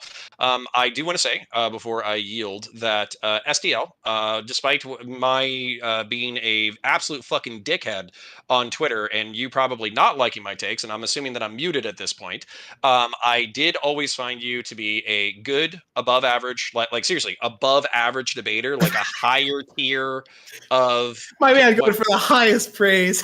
Sorry, Yeah, go ahead. good / above average / highest tier of leftoid debater, because you actually have a worldview, back it up with information, are tenacious in the argument, and don't seem to triple down on shitty perspectives just because they're your perspectives. So I appreciate that about your rhetoric and worldview and personality, and I hope you're doing well in general. Okay, I think this is a thanks, rule Howard. going forward. I like that. At the end statement, when you're shouting yourself out, you have to say something nice about SDL. Actually, Wick, there's a oh God, I don't know what to call it. It's like a tactic for how you organize meetings. And one of the ideas is you're supposed to put on different hats. And so every person who like praises something also has to give their top criticism. And everyone who criticizes also has to give their top praise. And it's a really good way of getting like committees to get the strongest criticism, the strongest praises. So I just... Fair. My strongest Fair enough. criticism is your femboy arc, but it is what it We is. already discussed it. It confused you when he was wearing the thigh highs, but then he stopped wearing the thigh highs. I'm a bigger fan of the guy that I look like I bought pot from a 1992 Civic LE in high school. That I like this vibe better. Okay. Also, What? Third Rail with Omar is telling me Way to too advertise specific. our Wick and Omar show, which is also Tuesday. It's going to be a weekly thing every Tuesday. Going to have Omar on. We're going to do call-ins, reacts, Let's stuff like go. that. So should be interesting. Flowtrace, go ahead. Twitch.tv/Flowtrace. I'm live now. I'll be live after this. I'm going to review 𝕵𝖎𝖎𝖙𝖘𝖍𝖔𝖜 getting destroyed, or rather, 𝕵𝖎𝖎𝖙 destroying Connor and Rob, along with Pondering Politics. I'm live every Wednesday on Twitch. I'm in and around Twitch Politics, and I'm on Twitter with great memes. You should follow me at twitter.com/Flowtrace. And thank you to my boy Connor, SocDoneLeft, 𝕬𝖏, and Layman for putting this together. Thanks to all the viewers for making this possible and the many channels that are live. And have a great day. No, one nice thing about SocDoneLeft. You know what? He is such an amazing debater, and I love the fact that you know what I no you know what I love about SocDoneLeft is that he is an avatar. If you are ever on Twitter and there's some dipshit right-wing tweet, you know he's got the top reply with some banger meme or statistic. So I genuinely do appreciate that, because you know what, SocDoneLeft mentioned a great thing. It's important for movements to have different figures pushing for different things, and SocDoneLeft is out there as a true avatar to get down in the mud and roll with these people. So I super appreciate that. God bless. Beautiful, beautiful. Thank you. Go check him out. Go check out Connor, and go check out Flowtrace. Oh, and my worst criticism for SocDoneLeft is he doesn't follow me yet on Twitter. I'm just calling him out, putting him out on blast right now. Look, I only follow people who post bangers. It's that simple. Oh, damn! I can't even counter that. I can't even counter that. That I'm just too reasonable, and reasonable doesn't sell. Go ahead, Layman. Forgot my name, motherfucker. Anyway, yeah, so for everybody who's watching, you can find me on Twitter. My Twitter ad is fucking absolutely ridiculous. I get made fun of for it a lot because it's an intentionally boomer sounding at. I mean that the Twitter handle is Layman, but the at is a guy being a guy. So if you look that up on Twitter and you just a guy being a guy, and if you I'm turning off my camera. If you see that profile picture next to that at, you have found me on Twitter and YouTube. If you look up Layman on YouTube and you see that profile picture, you will have found my YouTube channel. Is that the flag? I don't stream, but I do want to stream in the future. I was actually going to have my debut stream on Wednesday, but I didn't do it because it was going to be a moderated debate between Not So Erudite and a rather popular pro-life activist from Toronto. They were going to have an abortion debate, and the pro-life lady's entire family got sick, and they physically could not speak. So I had to. If you need backups for these kind of things, right? Like if you no, I'm being serious. If you have someone drop out, and you need someone to fill in for a side, I have access to a large roster. No. So something you have to understand about me, I don't want to. I have a day job. Like I don't want to make streaming like a career. I just want to do it for fun. So when I have hosted debates on my channel before, I only host debates between specific individuals who I personally really want to see debate each other, right? Because this is like a really smart person that like I know. I've been mutuals with them on Twitter for a while, and yeah, but if you can't find any of the links that I just said, I am putting them in 𝕬𝖏's chat. So you should be able to see them in 𝕬𝖏's Twitch chat. If it's on YouTube, you won't see it. But if you see it in 𝕬𝖏's Twitch chat, the VODs will be up on both YouTube and Twitch, so you can check it out. Okay, cool. For more rad, yeah, and check them out. If you like traditional liberalism and the kinds of values associated with that, pluralism, promotion of private property rights and free speech and equality and shit like that, you'll probably like what I have to say from a very centrist, very enlightened 800 IQ centrist, centroid perspective, libtard centroidism, radical laymanism, you know, not left, not right, just layman. Okay. Anyway, that's that. Anyway, one nice thing about SocDoneLeft. One nice thing about SocDoneLeft. So SocDoneLeft is a person who has a fundamentally diametrically opposed vision of the entire structure of politics than I do. But that doesn't mean that he is not a smart guy, and he advocates for it in very, very intelligent ways. And I respect that. I respect all the research that he does, and he is clearly a very, very smart person. I personally just think the intelligence is put into the wrong things. But that's just me. He is a very smart guy regardless, and that is the respect that I am providing to him. I will say, you guys suck at compliments. I can throw that out there. Like, mine was great. Wow. You guys are, like, I don't know how I could have done better. It's like I disagree with you. Let me on, give like, you an example. everything. Let me give you an I example. respect you I as an will individual, and you're a really act smart as guy. I will act as the exemplar. SocDoneLeft.